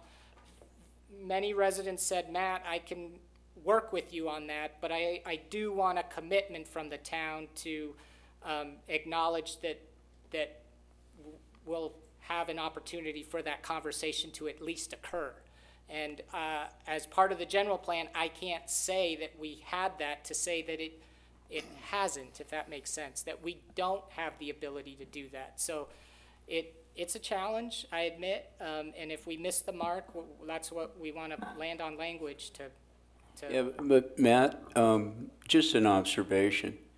There's a missing link to all of this, and that's the path to revenue. And just another observation. If we look at the 48 acres, and I'm not giving an opinion one way or the other, and you also look at the SPA at the northwest corner, we're taking 2 properties off the table that could be commercially developed and produce revenue. Fine. The question is where do we get the revenue that would have come from those properties? And most of these types of parks, we all know that, they come from property taxes, which we don't have, and we know the sentiment, so I won't go there. So it's a challenge. It's really a challenge for us. As Sheila said, there's no free lunch. And I would hope that these conversations at this advisory committee would tackle just that. I think everybody has very valid, strong concerns or apprehension, and that's why we tried to put a sequence here of having a forum to express those and vet those, to be able to arrive at a conclusion one way or another. I absolutely, for everyone here, would, if someone said the language here commits the town to funding or commits the town to be the the sole champion of this. That was not the intent, and so we would want to know or hear what that would entail. But on the flip side, we get that argument of, we hear what you're saying and the concerns, but we want to have the opportunity to evaluate just that. As you mentioned, if we take these off, where does it put the town? And those are all fair arguments. Yeah, so, oh, sorry. Matt, yeah, pardon me, go John. ahead. I didn't realize in one of the slides it identifies that Carefree owns 50 acres in that preserve. Is that correct? Up to the northern portion, correct. Then, if we own it, there's never been a discussion of using raised funds to develop that with respect to pathways and so forth? I mean, I don't know. I mean, it's never come up before. Yeah, well, I would just, Versus the 48 acres that Wendy's been initiating. so I think, and Matt or Stacy can chime in. So if we look at that property up north, it's 50 acres. But to embark upon improvements to that and creating accessibility, other pieces of this puzzle have to come together. So you have a critical mass of property. And I think it's reasonable to expect, at least to me in my mind, that someday it can happen through donations or through the land trust or other things, but it's not there today. Right, but the money that is being raised, why is it not being considered to raise funds to do just that? Well, I think when we talk about what another slide showed, pursuing grants and state funding and federal funding and other things, I think the same efforts would apply to both areas, would apply to the state trust land as well as maybe opportunities up north. But we don't have an acquisition cost. We don't have, well, no, we don't. I mean, that's Just, potentially $7 million. oh, okay, well. No? Well, okay, at least on the state trust land, you have like an idea what it could be. Up north, you have really no idea. Yeah, but that'll be an auction. That'll be an auction, right? When they put it on the block. What am I missing, Stacy? Go ahead, he asked you. Thank you, Mayor. Councilmember Hatcher. I think we have to remember with the general plan, this is sort of a high-level planning document, correct? And so, and the general plan and the town's acquisition of open space has been happening for a long time. Gary's more familiar and was intimate with achieving the parcels that we do own to the north. And I think there's always been a vision to establish a preserve in that location and acquiring lands to eventually take those blue areas and connect them. And maybe in concert with a nonprofit, you know, there's Desert Foothills Land Trust that we know, and any other nonprofit that might be interested. I think what you'll hear from the community is the fact that that the land is difficult to access. There are no set ways to get to that land. I think some people can, you know, if you're an avid hiker, I think that there's spontaneous trails that have shown up, but there is no clear sort of access way and trail system in that property. But again, I go back to what Matt was describing in terms of the stakeholder opportunity and establishing not only lands, as there is the Carefree Park is interested in acquiring a parcel a little closer to town center, there is that process to allow for that discussion of prioritizing properties, prioritizing funding, that funding if it becomes available. So I don't know if I'm answering your question, but I think that, you know, these things, while this has happened over a long period of time, it does take that time and effort, and I don't believe that we've gotten quite there yet. I think the plan is setting up the framework to envision what can happen either close to town or in property to the north. Well, there's a discussion for another day, but Did it, on that. But did it help? just with respect to what Sheila had mentioned with in the previous, with the last slide, Matt, I think that the language is pretty committal, in the sense that we're stating clearly in the plan that we are looking to do, potentially be liable for various sources of maintenance and cost and so forth, which we might do someday, but it does seem to me that's what it implies, that we are seriously looking at doing this, and which, you know, I think it's a little dangerous. So, I mean, could you just state what you said, Matt, in the plan, and saying it's, you know, this advisory committee can, I don't know, study this, but in no way is this a commitment from the town to expend money for acquisition. Yeah. I mean, having the part in there, pursue all sources of funding such as donated funds, state funding, grant opportunities, corporate contributions, that's, okay, that's great. And I think the town is all in favor of lending a hand, where we can lend a hand, write a letter, whatever. But we certainly don't want to commit the town to doing something we may not even be able to do, as much as we may wish to do it. Well, if you strike the words in the town budget and just leave it at funding sources necessary. Where are you? I'm in the paragraph. Yeah, and OSA-C. You strike those words, doesn't mean the town won't help. Yeah, strike those I words. think in the least, Mike, we should remove that.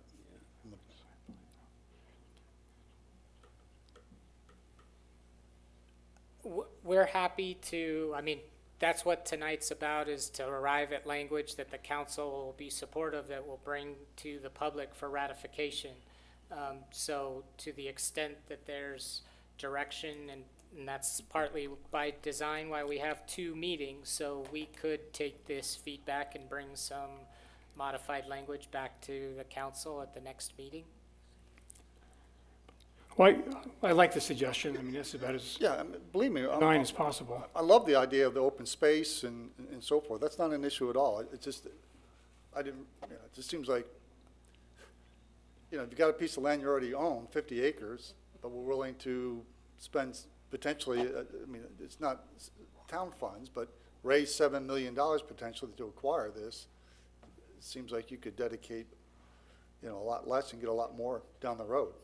You know, develop the access, but that's another discussion. But I think that some of the verbiage in there needs to be refined a little bit. Okay, that's good feedback. That's what this Mike's right purpose about of that. this work session was. Yeah, so I think at the bottom line, correct me if I'm wrong, but, so we're willing to help, grants, all those things, but we're at this, in a general plan, we don't want to commit the town to spending money that we might not even have. Yeah, I won't, I hear what council's saying.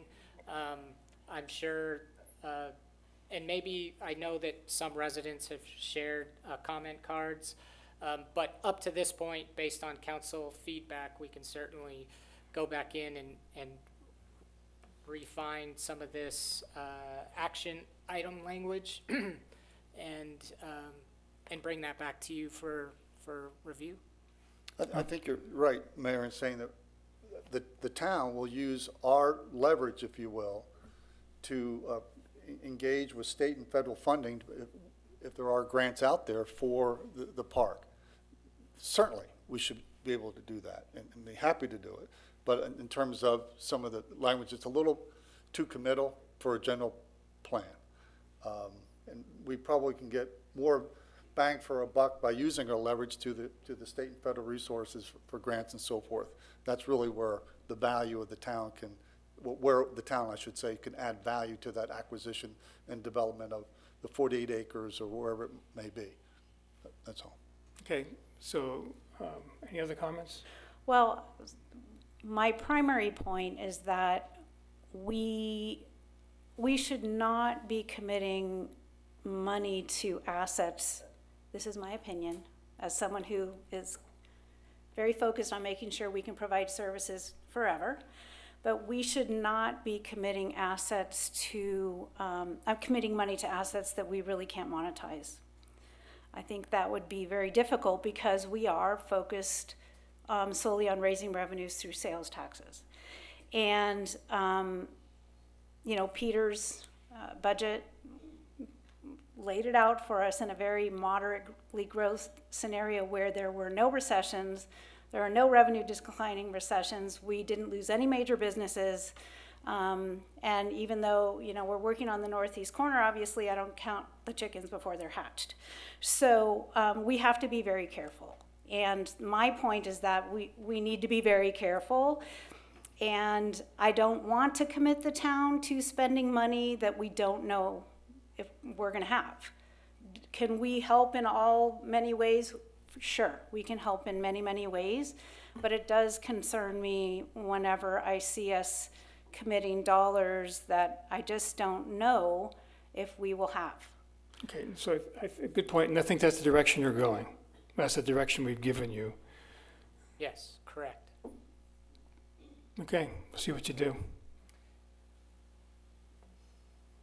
There are a few other, in terms of open space, again, because residents provided the time to give specific comments. We did want to touch on a few of the other points of feedback. There was a comment on page 48 relative to that state land box, if you will, on the top right-hand corner of the page there. And there was comments about rewriting that section. And just to cut to the chase, we have concern about rewriting that because we had worked so diligently with state land and they were so particular about the language that they even, after the 60-day review, heard that we were having these work sessions, wanted to make sure that their comments were heard. And so they had shared language that they even wanted to include on top of these revisions that we proposed to make them comfortable. And so in this instance, I would respectfully ask council or residents that we do work towards this particular language that was vetted by state land and they found to be agreeable, than to kind of completely change it and then require us to have to go back to them and work through a whole another set of edits.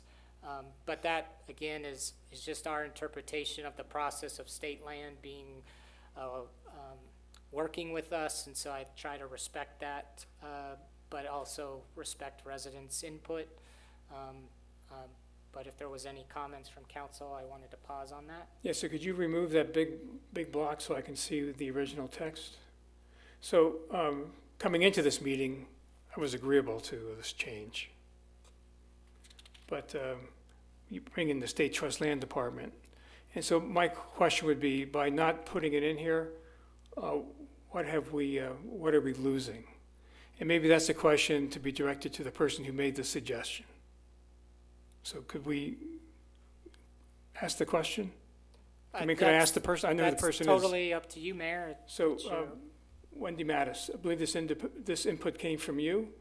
So given what we learned tonight, that the State Trust Land Department, who has worked very well, and this is probably to Matt's credit also, to resolve issues in that letter, giving us a lot of what we asked for. Including this text that you've suggested in this little beige area, is it a do or die type of a thing? Is it something that we can say, okay, fine, we'll just leave it the way it is? No, Matt and I talked, and I believe that we agreed that whatever the state land suggested, that we need to look at that. Okay, very good. So I think we're all in agreement here. Thank you. Are you referring to the paragraph in red here, John? Behind? Yeah, so if we remove that big block, we're referring to the top right. The top right is just rephrased again here. Okay, well, With just the added language. I wanted to clean it all up and say this is what state land, if I were to get rid of the track changes and accept them, state land looked at that and said, okay, if you're gonna do that, we wanna put this language in there and we're good. And didn't have an opportunity to share that with residents, their specific language, and so this suggested refined language came through, and so I just, it's one of those moments where everyone's kind of working with different facts, and so we're coming together now. Yeah, so we're in a good spot with the State Trust Land Department without kicking the I hope sleeping so, dog here. So but if Carefree Parks go with it, I'm certainly good with it, and State Trust Land Department's good with it. Let's leave it the way it is. okay. Yeah, I think it's tacitly understood that they can do that, not necessary to state. Okay. So on the other comment on page 52, that would be goal OE1, item 3. And here it states preserve archaeological and historical features found within the town limits, especially in the northernmost part of Carefree where important archaeological sites are known to exist. And then the comment says, again to paraphrase, but actually on the 48-acre state land parcel, there is also a historically significant Stoneman Road military trail segment. And that comment meant a lot to us, and so we appreciated that because this was kind of a hangover policy from the existing general plan, and it brought to light the observation that you see on the slide there that really there might be other historical items in the town. We didn't do a survey to say that just the petroglyphs in the northern part of town are the most critical ones, and so the best approach actually might not be to just pull out these two references, but just to say preserve archaeological and historical features found within the town limits, period, rather than start to cherry pick certain historical items that we know about, but ignore other ones that might exist and suggest that those aren't important either. So it was an interesting comment that enlightened us, but just a slight pivot if we think that resonates. Well, I think it's a good idea. I mean, because there's probably petroglyphs, there could be petroglyphs, for example, out there that we are not aware of, or something of historical significance we don't know. The Stoneman Trail, most of us didn't even have a clue about it until it was brought to our attention. So Right. there could be other things like that. So we didn't want to dispute the recommendation, but then it just brought more to light of, oh, wow, we didn't know about that one. What else don't we know about? So what do you think of that? Okay, we're good. Not to be. Okay. And then we had on page 53 the goal OE2. And this this comment mentions OE2 1A should include historical significance. So if you see on that 1A, if you can't read it, well, it's a long one, but it mentions preserving or recognizing features on properties such as major washes and floodplains, rock outcroppings, stands of native vegetation, archaeological features, wildlife habitat and corridors, and erosion protection. We would typically lump historical significance into that archaeological features, but it, again, was another point of, well, you know what? It actually reads kind of better if you say stands of native vegetation, archaeological features with historical significance, because if you dig deep and find some trash, we don't think we need, that's archaeological in some way, but let's emphasize the historical significance. So that was just the subtle nuance there. Well, I mean, all archaeological features have historical significance, but the Stoneman Road that we're talking about is not archaeological. It's, It's historical. I guess, Why don't we just, archaeological and often captures past activities. So why don't we just say stands of native vegetation, comma, archaeological features, comma, items of historical significance, comma. we could say areas. That was what we were struggling with. Is Okay, areas. It may not be an item. It may be an item. It may be an area, and so that's why we thought maybe it's just best to say archaeological features with historical significance. But if we want to keep them separate, it would need to be something to the effect of area or items of historical significance. Yeah, that's what I was saying. Any comments? No, I agree with that. Okay. So then we had a comment about, can we include a second goal stating that the town shall or will, to the best of its abilities, work to acquire open spaces that are accessible to the public. The policy will be to achieve this by working in collaboration with private and public entities to the best of its abilities. And this one, we thought that respectively that the actual existing goal OE2 is where we intended to capture this. And so we heard from residents about trying to avoid wishy-washy language, and we aren't sure if everybody would have the same view of what is best of its ability. And so we thought that the existing language relative to goal OE2 was definitive in that it says increase inventory of passive and active open space throughout the town. So trying to align with that notion of acquiring open space. It goes on to speak to that is accessible to the public. In item 3 here, assess and prioritize the development of safe public access. And then it mentions collaborating with other entities, and the last policy here is work with those other entities, MAG, Maricopa County, and surrounding communities to do that. And so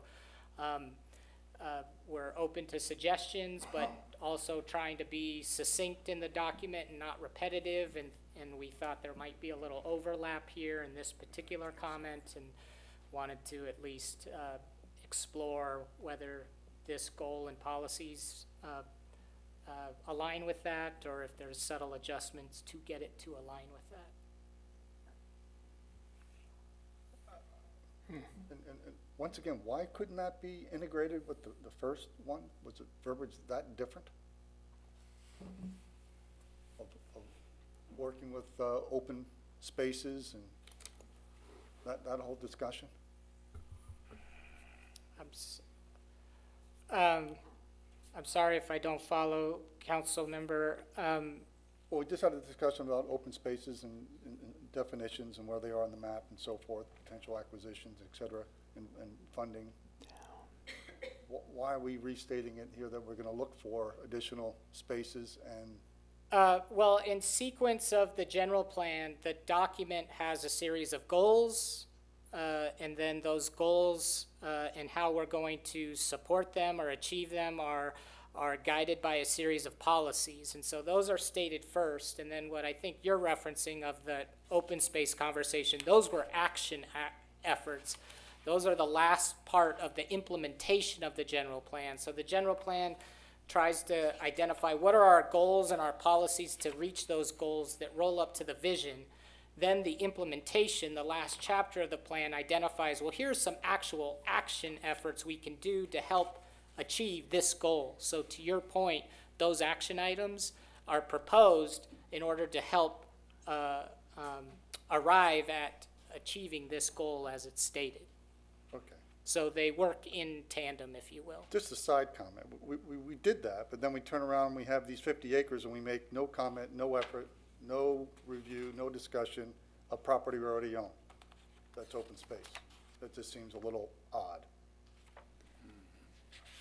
We got a big focus on 48. We have nothing for future discussion or usage of that other property we already own. Well, It's earmarked for open space preserves. but But No, it is. Today it is, but Yeah. that's the whole point. I have walked up Why don't there. we do, But I think that the putting together a group of people, they will not just be focused on the 48 acres. Correct. So they will be focused on the big picture within our community and take action from there to the best of our ability. So it's not just that they're only gonna focus on the 48 acre state land parcel. They're gonna have a broader view. yeah, it's just, there's no real effort to discuss it anywhere other than just a general, comment by Matt in the plan. It just seems odd. So it's with a discussion of open spaces, that's all. We can discuss it later. Well, This seems like Mayor, an no- odd thing to me. Well, I don't want you to leave thinking that this isn't something that we're thinking about or trying to address. And maybe I didn't sort of answer as clearly or answer what you're trying to get to. I think because there is this idea, and I think it actually is interesting because we looked at having some commentary and existing conditions that look to a future of, well, there's lands that we have, but there's no accessibility, but we plan to have accessibility at some point. But I would agree. I don't think there's anywhere other than I think the fact that there was land purchased, and I think there's a commitment to creating something up north.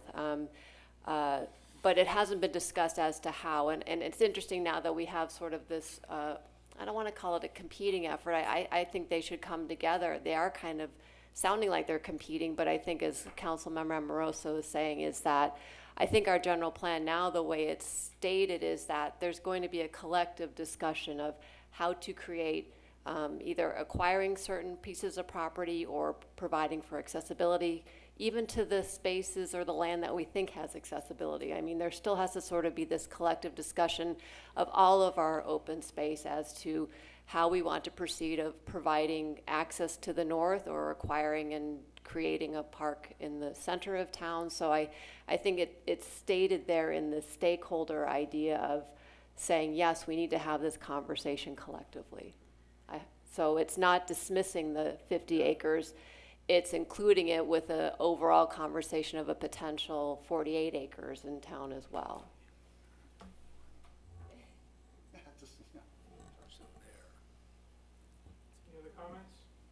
Any other comments? Okay, so on this particular issue, I think the general consensus is that we leave it the way it is. I guess we were suggesting that, if that's what I'm hearing from council, then I'm nodding yes, but that's where we Yeah, were that's what I going. think too. 'Cause I think this item is addressed already, my opinion. So that we were of the same mindset that it's good comment. We were trying to address just that in this goal and these policies. Okay, That, I think, takes us through Community Park, and so we'll move to the next topic, if that works for you, Mayor. so should we take public comment on this particular one first? We were thinking we might go through all the topics and then take public comment, but it is your meeting, Mayor, so. Well, we're going to go through all the topics. I mean, at best, we might go through one more. Yeah, yes, we've taken some time on Community Park, so if we want to get through one more topic, we can do that and then take comment, or take comment on open I space. say take comment now, it's all fresh in our heads. I think that's a better way to do it. In the end, it'll take the same amount of time. Okay, so I just lost 2 council members. So why don't we just take a 5-minute break at 7:02. At 7:07, we'll reconvene. Okay, so now we will hear from people who have comments regarding the open space segment or elements that we just discussed. So I assume what I have here in my hand are folks who are interested in addressing that specific one. So John Mattis, so please limit your comments to 3 minutes, please. Yes, the only comment I want to make clear, people understand this Ashler Park that is being constructed. I actually talked to the operations person this morning, or actually they called me back this afternoon, called this morning. That turf area they have, I know that was a big problem with saying this park is going to cause used water. Well, it won't. But Ashler Hills is going to have a water, 2 huge turf areas for recreation, dogs, etc. 70 parking spaces, pickleball courts, basketball courts, and very limited hiking trail. It would be around the park. This, we're talking about being an open space. So there's a huge difference between the two. And it's in Scottsdale. It's not in Carefree. It's quite a different animal. It has a quarter, 0.0, or sort of 0.25 miles of trails according to the website. So it's quite a different animal. Okay, thank you. You're welcome.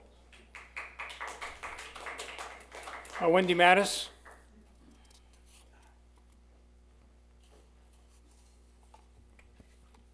Mayor, Council, Matt, thank you for all your hard work on this. First of all, I'd like to address Councilmember Hatcher's question about the 50 acres.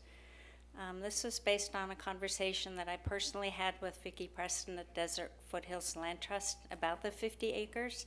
It's inaccessible. It's behind private property. I was told the only way that the public will be able to access it is if a land bridge is built, which will cost in the millions. I was also told furthermore that because of the petroglyphs and the archaeological significance, it's too fragile to be open to the public. And I asked her, well, if you could build a land bridge, when could we go? And she said, not in your lifetime. So, I mean, Okay. Well, it's hearsay. You can check with Desert Foothills if you'd like to. That's just the conversation that I had. It just hit me, like, why is the focus on this? We have this other opportunity. Yeah, no, I understand. And in my mind, Carefree Park and the property to the north are not in competition. I think they're both extremely valuable. We have to preserve what land we can, especially something with archaeological significance. The focus of Carefree Park is different, to make it accessible. It's half a mile up the street from here. It's gently undulating land, so we can hike it easily and then walk down here and get coffee or lunch. I'm happy to meet with any council members. Councilmember Delicio, I know you have a lot of questions. If you would like to meet at some point for coffee, I would welcome that. Sure. I can tell you what we've been working on. Absolutely, would love to. We've also been working with one and now maybe a second conservation organization who's interested in helping. They've both expressed that it needs to be kind of a three-way partnership. The town residents in Carefree Park, the town administration and council, and the conservation organization. And what they want to see is that the town council and administration is on board, which is one of the reasons we really want to see a stronger commitment from the town. We're not asking for a huge financial donation, although I will point out that we approved $660,000 in signage. But I think the fact that if there's a line item in the budget, whatever funds that we can raise, if grants are written, it shows a commitment on the town's behalf that you guys care. okay, well, thank you. Thank you. So, just to clarify, it is possible to have preserves or parks or whatever you want to call them, where not everything is accessible. So it is possible that the property up north could be made accessible over time with acquisitions of land and investment and so forth. And areas where they're archaeologically sensitive could be off limits and the other land could be accessed. So if we look at the McDowell Sonoran Preserve, okay, there's trails all over the place. It's called the preserve. And we do know that the land trust does allow access on some of their properties, public access, like on the Jewel. So I believe there are solutions, but a lot of things have to happen before that discussion can take place. A lot of land has to either be donated or purchased or whatever to fill in pieces of the puzzle so that there's a critical mass of land there that makes having a discussion about access possible. Okay, well, thank you. Jan Neal.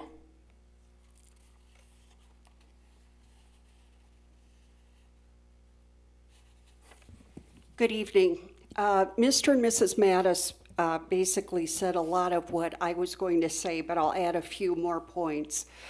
When we're looking at the 50 acres, and again, it's not accessible,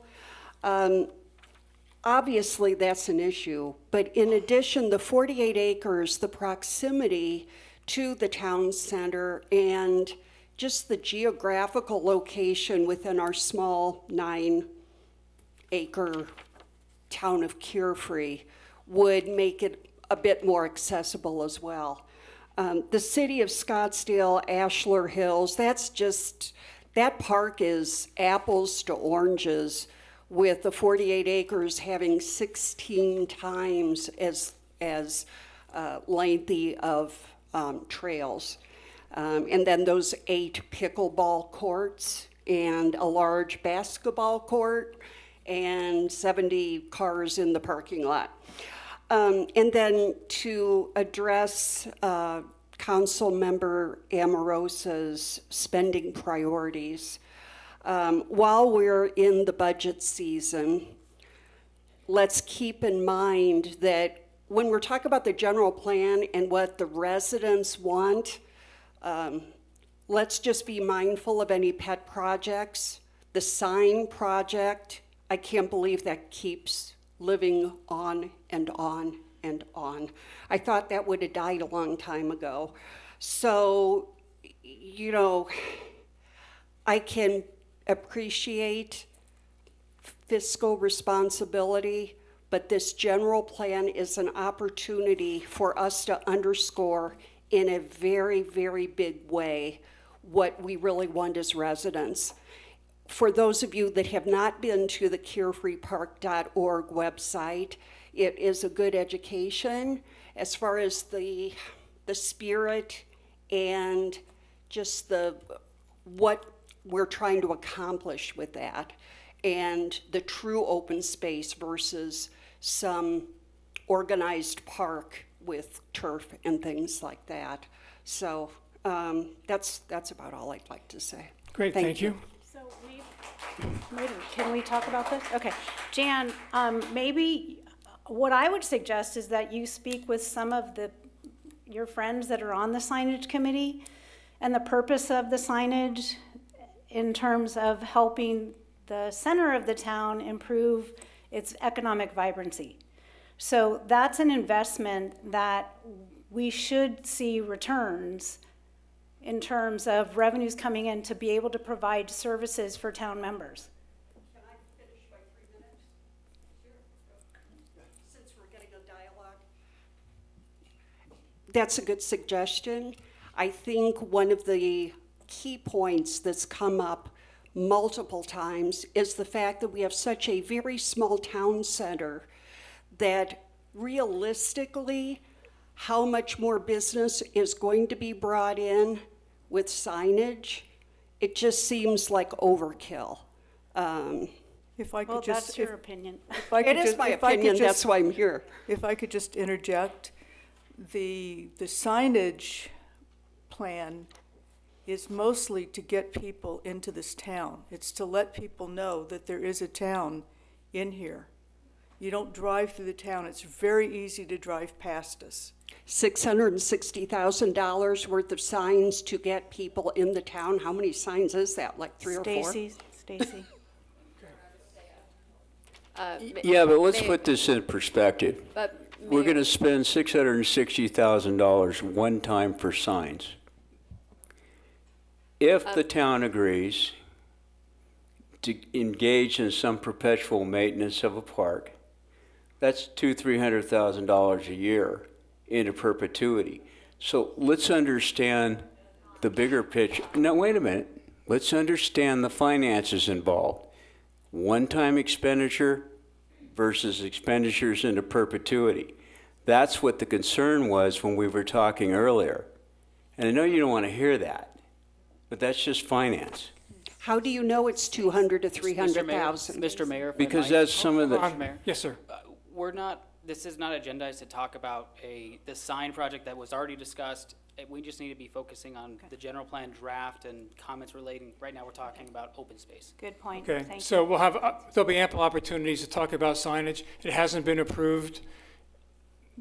It'll have its day.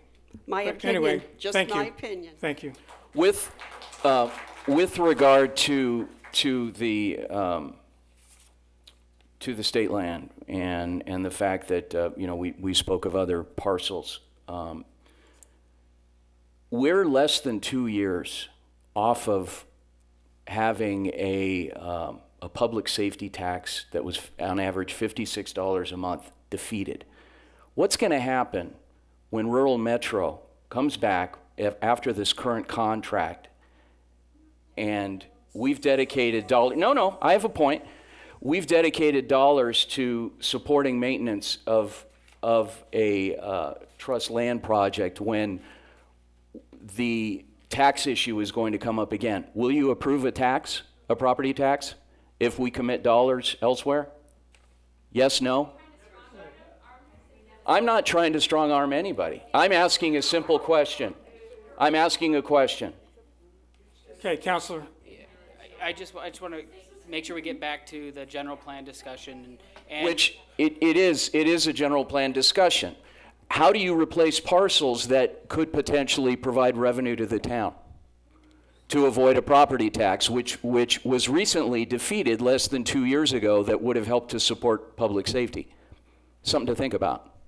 We have a fiduciary responsibility as a council to make sure that we are protecting our citizens, providing services such as public safety, streets, okay? And discretionary dollars, we have to be very mindful of. So come up with some numbers to maintain the property.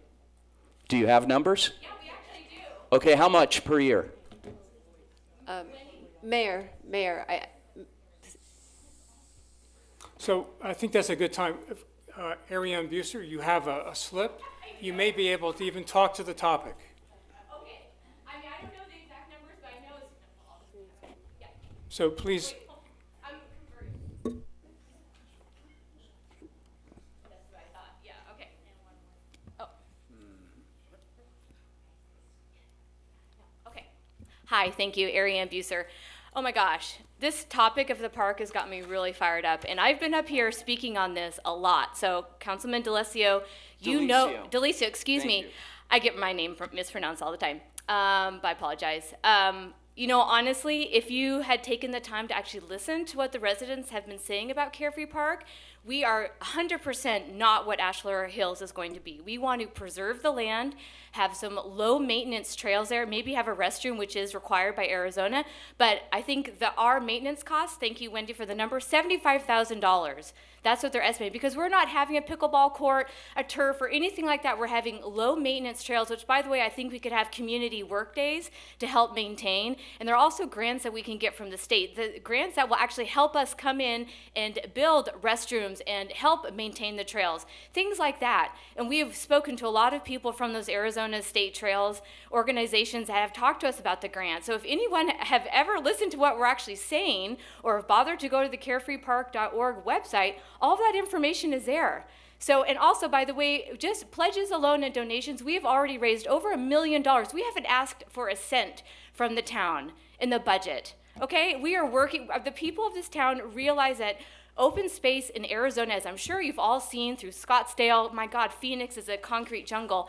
Open space in Arizona is precious. It's being bulldozed every single day. Once again, I ask you to go and look at the corner of, was it Stagecoach and Mill, I'm forgetting the Mill, I forget the, anyway, Windmill, thank you. That used to be a beautiful open space, now it's plowed under. They're gonna put up yet more houses.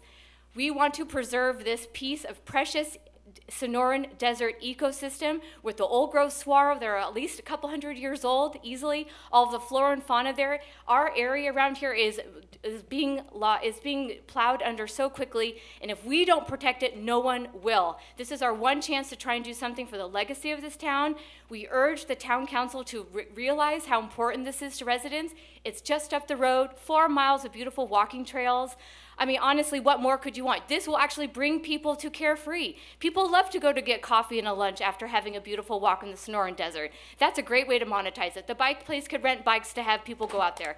Savannah can organize hikes from their hotel to go there. There are a lot of ways to make this a reality for this town, and I just urge you to please listen to the residents so we don't have to keep getting up here, and especially me, I get very heated about this topic. But I just urge you to please listen to what we're trying to say, and please work with us as best you can. Thank you very much. okay, thank you. So the discrepancy between, what will it cost to maintain? So we hear 200 plus, we hear 75. And so the advisory, the proposed advisory committee will be well-positioned to sort through that. So, Well, really, the question is the ask for us to pay $75,000? Let's just get, okay. No. Well, that was the that was the question. So you need $75,000 a year to maintain it? Well, how much is the annual maintenance cost? well, I think it's to be determined. Because So who sets- everyone has an opinion of what it is. We hear 75, we hear 200, I've heard other numbers. So we don't know what it is. No one is asking us for it. If this thing is approved, there'll be a committee formed, an advisory committee, which will sort through it, and instead of just gut feels, hopefully we'll have some foundation for whatever they bring forward, and then we'll have a feel for it. Okay, Mr. Delicio? No, I was just going to say that one person in back said, no, it wasn't going to be 75,000, and then Mrs. Mattis said it is going to be 75,000. So I think there's even some indecision within the group. So no, there's no indecision within the group. We don't know the, okay, right. I'm not talking about Ashler Hills now. Right, that's what I read before. Mayor, Thank you for Mayor, that. excuse me, Okay. point of order. I think we need to Yeah, okay. get Yeah. back to the topic of the Thank you. general plan. Thank you. Okay, next up, Mike Braun. My comments are on the side. On the side. Signs. Signs, oh, okay, good, understood, thank you. Okay, that concludes our comments. Thank you very much. And so now, Matt, we're ready for the next one.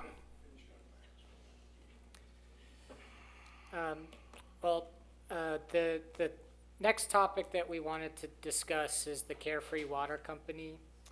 And so within that specific topic area, when we go back to the 60-day review draft, the issues and concerns that were expressed broadly want to change composition of the board. So more or additional resident oversight committee. Report on water demand of proposed projects. So they want residents expressed wanting more information about how proposed projects impact the water resources within the town. Major water projects require a loan or sale of revenue bonds, that those be presented to residents for a vote. And a notion of groundwater is not potable, must be treated or blended. Those are some of the comments that came out of the 60-day review that were gained our attention and wanted to investigate those further. So as we investigated those, we did reach out for legal counsel relative to state statute and the formation of the water company and board. And there are some specific laws that we have to adhere to, which are captured on the screen. And so you can see that ARS 48705A, at the time of formation of the Carefree Facility District, the board composition was set to be mayor and council with an ex officio. And unfortunately, there's no ability to change that once that facility district is established. Any revised board structure is not permitted by the Facility District Act, and in any event, we still can't change that district board composition. So it's a subtle nuance there, but you can't change how the board was created. You also can't change the makeup. The only limited circumstance, there was an opportunity for certain boards to be amended. That was kind of a one-time thing that was accounted for, but unfortunately Carefree does not fall within that. So to address some of those comments about changing the composition of the board, state law prohibits that, makes that ability challenging. Also, state statute 48-720 with respect to the notion of sending any future carefree revenue bond issuance to the electors. There is no statutory authority for the board to do such an act. There is, you can see there, a variety of case law that relates to this particular finding, and it's something that is specifically addressed in state statute that would prohibit the town from being able to accomplish taking individual efforts to an election relative to a revenue bond. So with that background from a state statute standpoint and those limitations, we recognized in terms of resident comment that we have these provisions in law that impacts our board composition, that impacts the notion of a bond election. But we didn't stop there. We recognized residents still had concerns about water, had fair questions about water, and so we did try to get into the text and beef up the language relative to water. And so table 10 that's shown on the page here, for those that can't read it, that is the water demand build-out table. And within that table, we revised it to look at those primary unbuilt parcels within the town and assigned a low estimate of water demand and a high estimate of water demand to look at a range to get a better sense of how the town is in the lowest growth scenario or the highest growth scenario. The good outcome is that per that analysis, the town is in a good place in terms of water resources. But we wanted to continue to address water demand because that was a concern from residents, so we tried to include more language relative to that.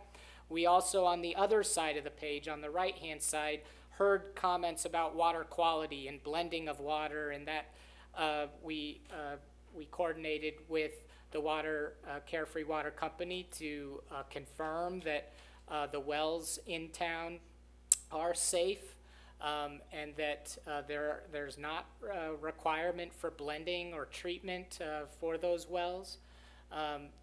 But again, trying to recognize residents' comments, and if we can't address them specifically because of a statute, we did at least in other ways want to address them. We also get into the specific goals and policies of the plan, and if you look at policy or goal 8, policy 2C, there was a comment about water resources and the concern that if a project were to come to town and have more water demand, potentially a suggestion was maybe 50 acre feet. If they require more than 50 acre feet, that they would have to identify where they're going to acquire water resources that they could bring to the town. Well, the town actually already has a water supply fee policy that addresses projects that actually have greater than 15 acre feet. So in a specific way, it's even more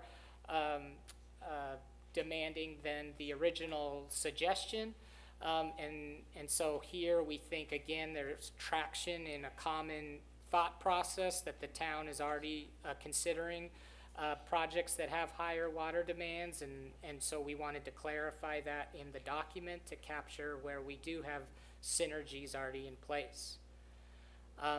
When we had this conversation with the Planning and Zoning Commission, we presented that information to residents, and again, a lot of this is sometimes, and as we heard tonight, residents get frustrated when they have to share the same comment. And then on my side, sometimes I think, oh, well, maybe they don't recognize this aspect, and so I want to make sure they understand it before we go further. And so that's where I get on this first bullet point is we wanted to make sure residents understood why we couldn't necessarily take some things all the way to where their thoughts originated from. And so the first was residents acknowledged, and from what I heard, respected what state law says on the limitations relative to the operation and management of the water company. That said, some residents understood that that the composition of the board can't be changed, but still suggested the creation of a resident water advisory committee. One of the other comments that was raised is residents also expressed concern about water rate price gouging and being attentive to that. And then in response, the Planning and Zoning Commission did actually make a request to staff about looking into a comparison of water rates to more further inform the Planning and Zoning Commission, and I believe the town is working towards collecting that information, and residents have also shared some of the research that they have done on that specific topic. So I share all this to, again, lay a foundation of where I felt like residents conveyed their feedback to us so that we're all working from the same information and hopefully can arrive at certain points of agreement. And so our suggestions relative to some of the comments that we heard is relative to the notion about water rates. There was a comment about specifically goal OE9 and the policy 1C. And that policy 1C spoke to use a pricing plan, and the original text was to encourage water conservation. And we had comments in the 60-day review that said that was a concern about price gouging. And so we tried to clarify it of we're not trying to relate this to price gouging, we're trying to relate it to however much water a user in Carefree uses, that the higher users would have a higher rate. Whether that's still a specific number or not, that's irrelevant in terms of what this policy was associated with under the goal of promote water conservation. With that said, though, while I respectfully disagree with the comment that this policy may encourage price gouging, the concern still exists. And in conversations, it was acknowledged that we can just take this out because the town or the water company already does tiered pricing. They do that because it's a best practice. They don't do it because the general plan tells them to. And so if a resident feels or residents feel that language is just not getting us there, we feel that in this particular instance, there's, in terms of trying to wordsmith something, we've gone through it a couple times. It doesn't seem to just making everyone comfortable. And so in this instance, there's room to leave it out and we don't lose much other than making residents more comfortable in our opinion as a consultant based on the feedback we receive. And then in response to the request for the creation of a resident water advisory committee, the other committees that we formed in the general plan, we tried to give specific directive to, of not just simply say, form a committee, good luck. We tried to identify what is the committee's role, what are they going to participate in, so that there's some guidance there that lines up with the comments from the general plan. So based on the feedback and what we heard, the thought was we have 2 existing action items in the general plan. So we're going from the goals and policies over to now how are we going to help achieve some of those goals or policies? Well, we already have action items G and H that speak to create a revise the detailed water use studies so that an updated water resource plan can be made available to the town. And then you can see what that should entail. And then we added the red language of, for consideration, that utilize a Town of Carefree Resident Water Advisory Committee to assist in preparing this plan. And then H is also an action item that already exists in the plan. So we thought, can we complement that with further clarification of in terms of this annual or biannual report to the Planning and Zoning Commission and Town Council, could we utilize this water company as well to be an independent reviewer of that report and share their findings, all with the desire to just have better dialogue and further vetting of the water topic that seems important to residents. So we were trying to balance state law, what residents were speaking to, and then also give hopefully helpful guidance within the general plan as to how to utilize this committee, if you will. And so within the context of what we heard in prior conversations, this is where we landed, and we'll open it up to questions or comments from council. Before we do that, maybe Greg Crossman, do you have a comment about what's been proposed?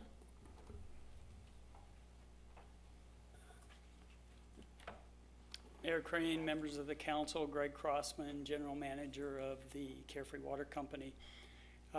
Mayor, no, I don't have any problem with what has been proposed and with forming an advisory committee for the town, for the water company to address, and especially topic-driven issues in the area of water. There's going to be a lot of topic-driven issues that come to our attention in the near future. We've got the water shortages and drought on the Colorado River. We have a proposal that has been floated, no pun intended, to raise Bartlett Dam and for entities in the valley and in the state to participate in that and generate water resources that could be used to firm up our Colorado River supply and reduce groundwater pumping. Should we participate in that? We're participating in the discussions of that right now. Do we want to continue that to the effort of getting an allocation from the raised Bartlett Dam? That could be an issue that residents have input on. So I think Matt has done a good job, and the general plan team has done a good job in listening to the community and trying to address some of the desires that the community has. So I think we've done a good job. We've refined our write-up, our water resource element of the general plan, and I'm in full support of what's been done. Okay, well, thank you. Comments or questions from council? Greg, we voted as a water board, I think 2 years ago, under the previous chairman, who was sitting right back there, to have a seat at the table of this this committee with Bartlett. What is going on with that? For potential to have future allocation, we're still participating in that, are we not? Mayor Crane, Councilmember Delicio, yes, we are participating in that, in the discussion on Bartlett Dam. There has been some recommendations submitted to the Bureau of Reclamation. We are talking to the federal government about federal funding for a portion of raising Bartlett Dam, along with funding from the state of Arizona and the entities within the state to do the non-federal portion of Bartlett Dam. So that is moving along very nicely, and we are hoping to move it to the ultimate conclusion of raising Bartlett Dam. It's going to take a while to get through the federal processes. SRP is heading up that effort, but we do anticipate and hope that it's going to move through the federal process and that the result will be very positive for the state of Arizona and for all of our local entities. And for Carefree also. Right now, Carefree relies on our CAP allocations and our groundwater. So we have a very robust water portfolio, but it is limited to those two sources. If we do participate in Bartlett Dam, it just adds a third leg, if you will, into our water portfolio, which the more legs you have to stand on, the better you will be as we enter into drought situations that we've been through in the recent past, and we will be going through into the future. Yeah. With our groundwater and our CAP allocation, what's the timetable potentially with the raising of Bartlett? Has there been any number thrown around in terms of number of years? We're looking at probably for completion of Bartlett Dam and the raising of it at least 10 years. We're probably looking at 10 to 15 years. 10 to 15 from right now? From right now, Okay. but do you realize that even though it could take that long to ultimately get a dam finalized and constructed, the financial commitment and the decision to participate in that, those decisions need to be made early on. Yeah. Or else you're gonna miss the boat, so to speak. Thank you. Too many water metaphors. Councilman Hatcher, do you have a comment? I do. I just, general comment with respect to creating a advisory committee, and that would be, you know, that the individuals on this committee need to have some background in it, in the study. Because otherwise we're going to be spending a lot of time going back and forth and potentially being recommendations being led by the committee in a direction that really is counter to those who have, you know, a deeper knowledge and experience. And so I just want to be cautious in how we create that water advisory board, that we don't spin our wheels with it. I would agree with you. And so if we look back on how we appointed the Sky Ranch Community Safety Advisory Committee, what we found is that we have a lot of people in our town who have relevant expertise. And so I would hope that we will find in our town people who are experts in rate setting and pumps and valves and utilities, and we could appoint, you know, people with those skill sets to the committee, and we'll have a good product from them. And it doesn't have to be everybody, but it should be, you know, one or two individuals that have that skill set to really enhance and add value to that committee. Otherwise, you know, it's an exercise. Mayor Crane, Council Member Hatcher, and I do think that was part of the comment that came from the public, is that we do have people in our community who are highly educated and who do have a background in water and knowledge in water, and let's utilize that as a resource. And so it wouldn't be starting fresh with everybody, that we do have a very good knowledge base in our general public here in Carefree, and let's utilize that. Yeah, because I think the residents as a whole would be, you know, have greater return of value of time and effort and so forth for that. Thank you. Yeah, in fact, no, it'll make us smarter. Yeah. A good committee will make us smarter, because there's things that we should know that we don't have the time to dive into. So it'll be a good asset for us. Any other comments, Matt? Not on a specific water topic. Okay, so we have one gentleman who would like to speak to the subject, Mike Braun. So please limit your comments to 3 minutes. Mayor and council members, my background is banking and finance, and respectfully, I disagree with the Arizona laws in concerning whether or not you can have that the council or the board can't be changed for the water company. I find it very, I'm trying to look for the right word, terrible, I guess. I think it's very ridiculous that 7 members of this council can obligate the residents of this town for over $33 million over the next 30 years without the voice of the town being heard at all. Secondly, we talk about finances and we talk about signs, and I won't go into that, but we talk about our expenses, yet we just lent the water company $2 million more at no interest. So the city's not getting any money on that, where right now you probably could record 5% on that pretty easily. So I find that the finances of the water company are very ridiculous in terms of how the community reacts to it. And you can say, well, no, you can't do that. You can't obligate the residents for that, but you can, because you also set the rates. And the rates are what pays back that money.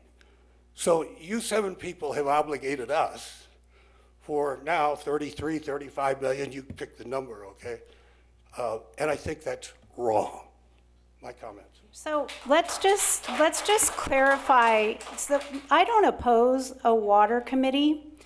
What I do have opposition of is the fact that there is no consideration for the customers that were in Cave Creek Water, 500 customers in Cave Creek Water, who complained for years about the quality of the water, the taste, the smell, the color, the water service problems, that they were not being met. All water companies are not created equal. So while Carefree residents were enjoying high-quality water and high-quality service, those residents in Carefree that were using Cave Creek Water were not experiencing the same thing.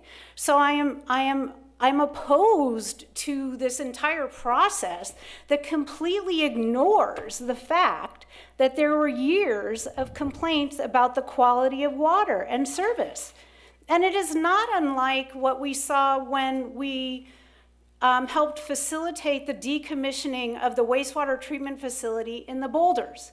People were complaining about the smell, not, shocking, and we helped facilitate to remove that plant, which caused all ratepayers to have a 30 or 40% increase in their bills, just to benefit one small group of people.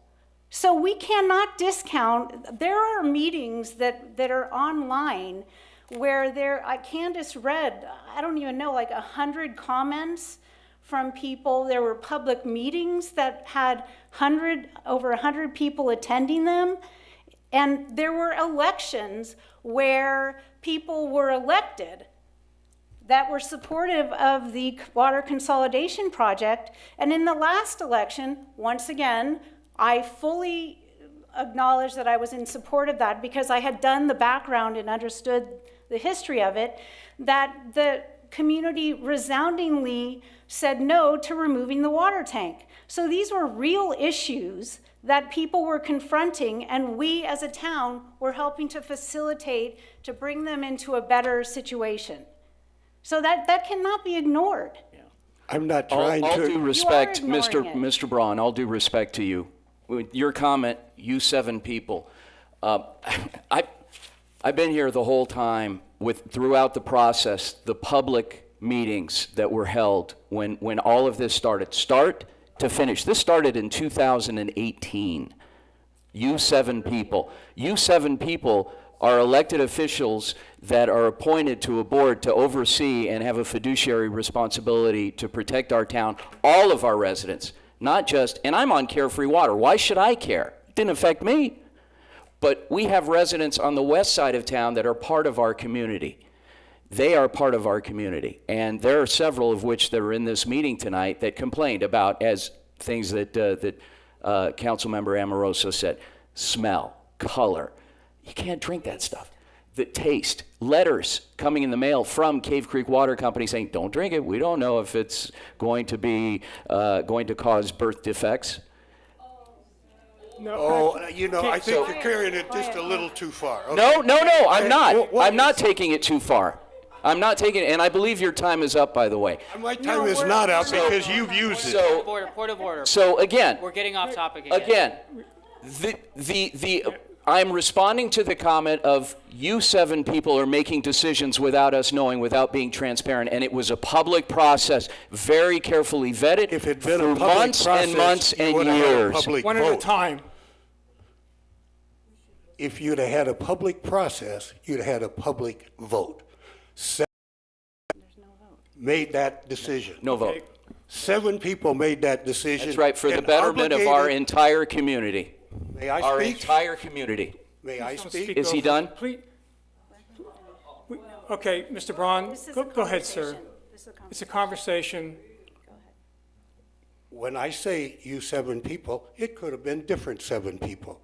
But 7 people made a decision that obligated us, the residents, to a $33 million bond issue without our being able to vote on it. Your input was sought repeatedly. Input is one thing. Please. May I talk about the number? Mr. Mayor. No, I'm talking. So this gentleman has the floor, he can speak. Please don't speak over him. If you have something else to say, say it. No, I want to understand that the town residents did not have a vote in that decision. They might have had input, they did not have a vote. As a banker, it's very difficult. You requested the loan, you approved the loan, and you obligated us to have the loan. All of you did that, one board. That's not the way it should be. I disagree with the Arizona law. Okay, thank you. His opinion. Mr. Mayor? Thank you. Yeah, Mr. Bryan, I appreciate your comments. I spent 37 years as a CFO and a controller, so I get the numbers. We both get the numbers. But may I clarify, please? We raised $18 million at 2.9% in a very good market. That $18 million is repaid over 30 years. It's not paid up front. It's paid in semi-annual installments, principal and interest. So at the end of the day, if you look at it, the legacy customers, the only economic impact to them, and Mr. Crossman can correct me if I'm wrong, was the 4% increase that was granted in 2024, 2023, which is consistent with previous year's increases. The 550 West Carefree citizens pay a $20 a month surcharge that the legacy customers do not pay. And we estimated, and I'm going to rough it, 60 to 70% of the debt service would come from the new customers, the revenues that are produced, including that 20%, $20 per month surcharge. So the real question is, it doesn't have to be answered, was anybody harmed? Was anybody economically impacted? Yes, I can't disagree that we didn't put it to a vote, but public utilities raise bonds all the time. They raise money without going to a public vote. We did come to the public for the fire tax vote, and the public spoke. So I just want to be careful and honest about this $33 million. It's a long-term payout, and thank you for your comments, sir. Okay. Okay, but please keep it minimal, please.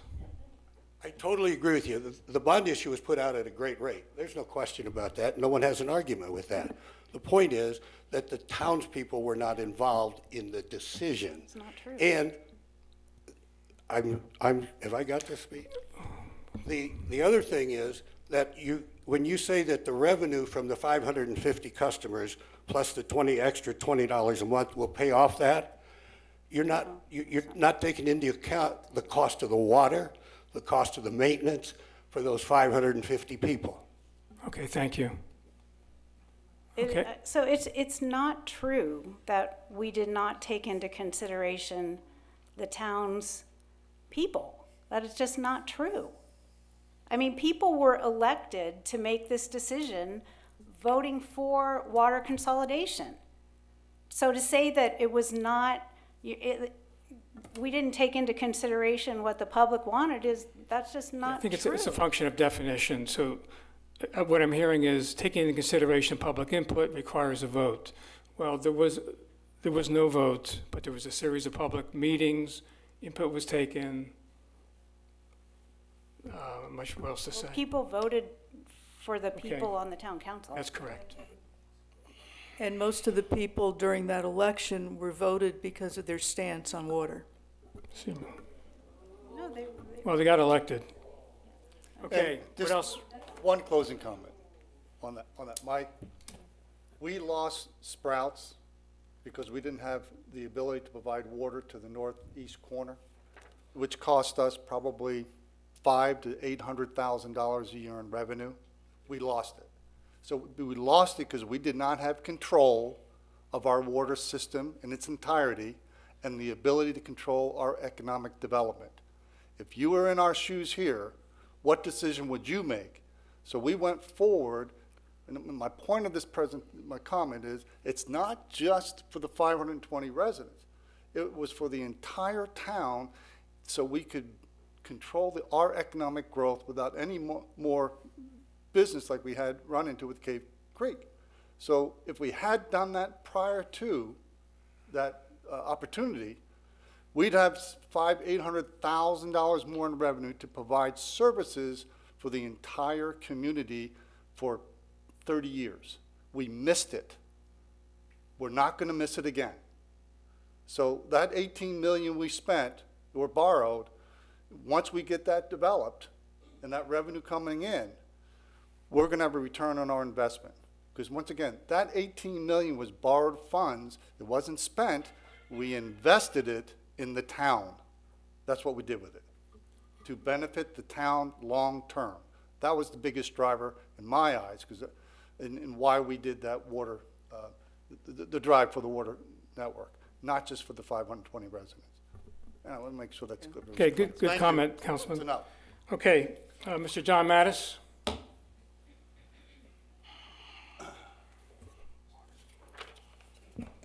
John Mattis, Carefree resident. 2018, I just moved into this town. 6 years, I have to say now. I've been told if you aren't here for a certain period of time, you don't have a say. In the 2018 water meeting, you're right, Councilman, there was a discussion. The discussion was asked question, will the people get a vote on this? And I'm going to paraphrase. The former mayor said, oh, you wouldn't want that to happen. You wouldn't like the results. We got the results. The point is, that area, that group, a lot of groups like that, they actually create a utility facility district because they don't want something that they're getting. That could have been taken care of. The idea that this bond issue also went through during COVID. Yes, people had a chance to go in and Zoom and ask a question. The point is, people don't like having something shoved down their throat without a say. You found out what happened with the property tax. The people in that area should have created a used facility district, and they could have funded their own transfer over to Carefree Water. That's the only bugaboo I've got. Great rate, understand the finances, not as good as you, Councilman Johnson, but I understand. It just wasn't fair the way it was done. That's all. Hopefully the advisory committee will bring in some more public input. Okay, next up, Ms. Jan Neal.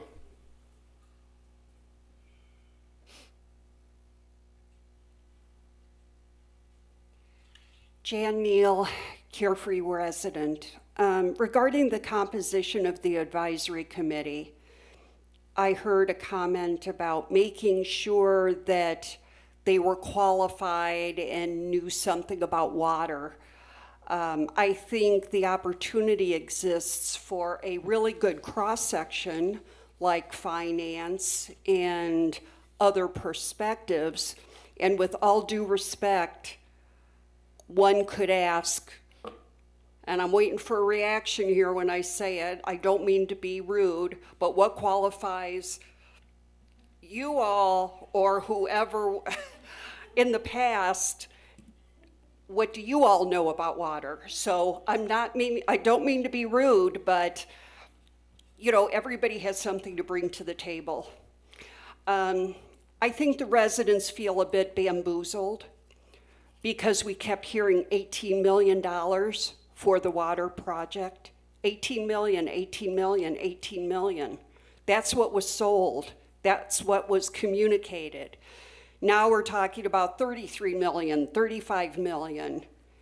People within the community are talking about already that our water bills have gone up. I mean, my water bill's $120 and there are two of us.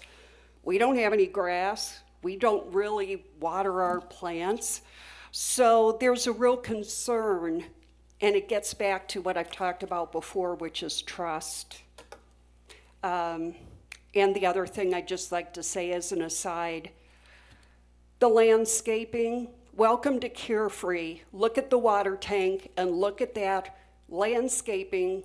Look at that rail around the top and look at the hideous wall. You know, my opinion. Okay, go ahead, you can speak. Okay, so I did spend 35 years investing in water infrastructure, so I know a thing or 2,000 about water. So maybe I'm a little bit different, but I think a lot of people here have a lot of history of what the residents were concerned about, which was very important. Okay, we did an $18.5 million bond deal. It's similar to you going to get a mortgage for, say, $250,000. When you say you go to get a mortgage for $250,000, you do not add up all of the interest you pay over the life of the loan to say what that loan is. We have an $18.5 million deal. The principal and interest due over the life of the loan comes to $32 million, just under $32 million. So there are two different things: $18.5 million deal, $18.5 million in debt, but then we have to pay the interest as well. So there are no shenanigans. This is just typical bond language that explains how we did what we did. It was not $32 million in debt. It was $18.5 million in debt. And the same would apply for a home. If you purchase your home and you have a mortgage, the same Right, logic would apply. you just talk about what your mortgage is, you don't add up all of the interest over time. Very quickly respond to that. You have encumbered the residents of this town to a total of $33 million. So we can paint it and describe it whatever way we want to. Bottom line, these residents are encumbered for $33 million until that loan is paid off. And another side is, why are we giving zero interest loans to the Carefree Water Company when you, Council Member Amorosa, is so concerned about fiscal responsibility? That is. I would just, Mr. Mayor, just a Mr. Mayor, comment. if I might, Yes, go ahead. This sounds like a better topic for the water board, which is not meeting tonight. We're talking about $18 million issuance of bonds that occurred in the past. That's not in the general plan. Just stay focused on big picture policy that's contained in what Matt presented on. Got it. All right, so that closes the comments on the water. So you will make some changes to the general plan regarding this element, I guess, as you have proposed here. I didn't hear any opposition to the suggestions we offered, so within that capacity, we would move forward with that. Sounds good to me. Yeah, just, Okay, we're good. yeah, it's good. All right, that closes agenda number 11. Thank you. Thank you, everyone, for sticking around. Call to the public. We have one slip, but the gentleman has left. He asked to be placed first, so he's at a loss. And that's all I have. So I have a motion to adjourn. Sure, we have a motion to adjourn. Vice Mayor? I'm sorry. Motion? Oh, I'm so honored. I move that we adjourn the meeting. Second. Okay, all in favor? Aye. Aye. Thank you very much.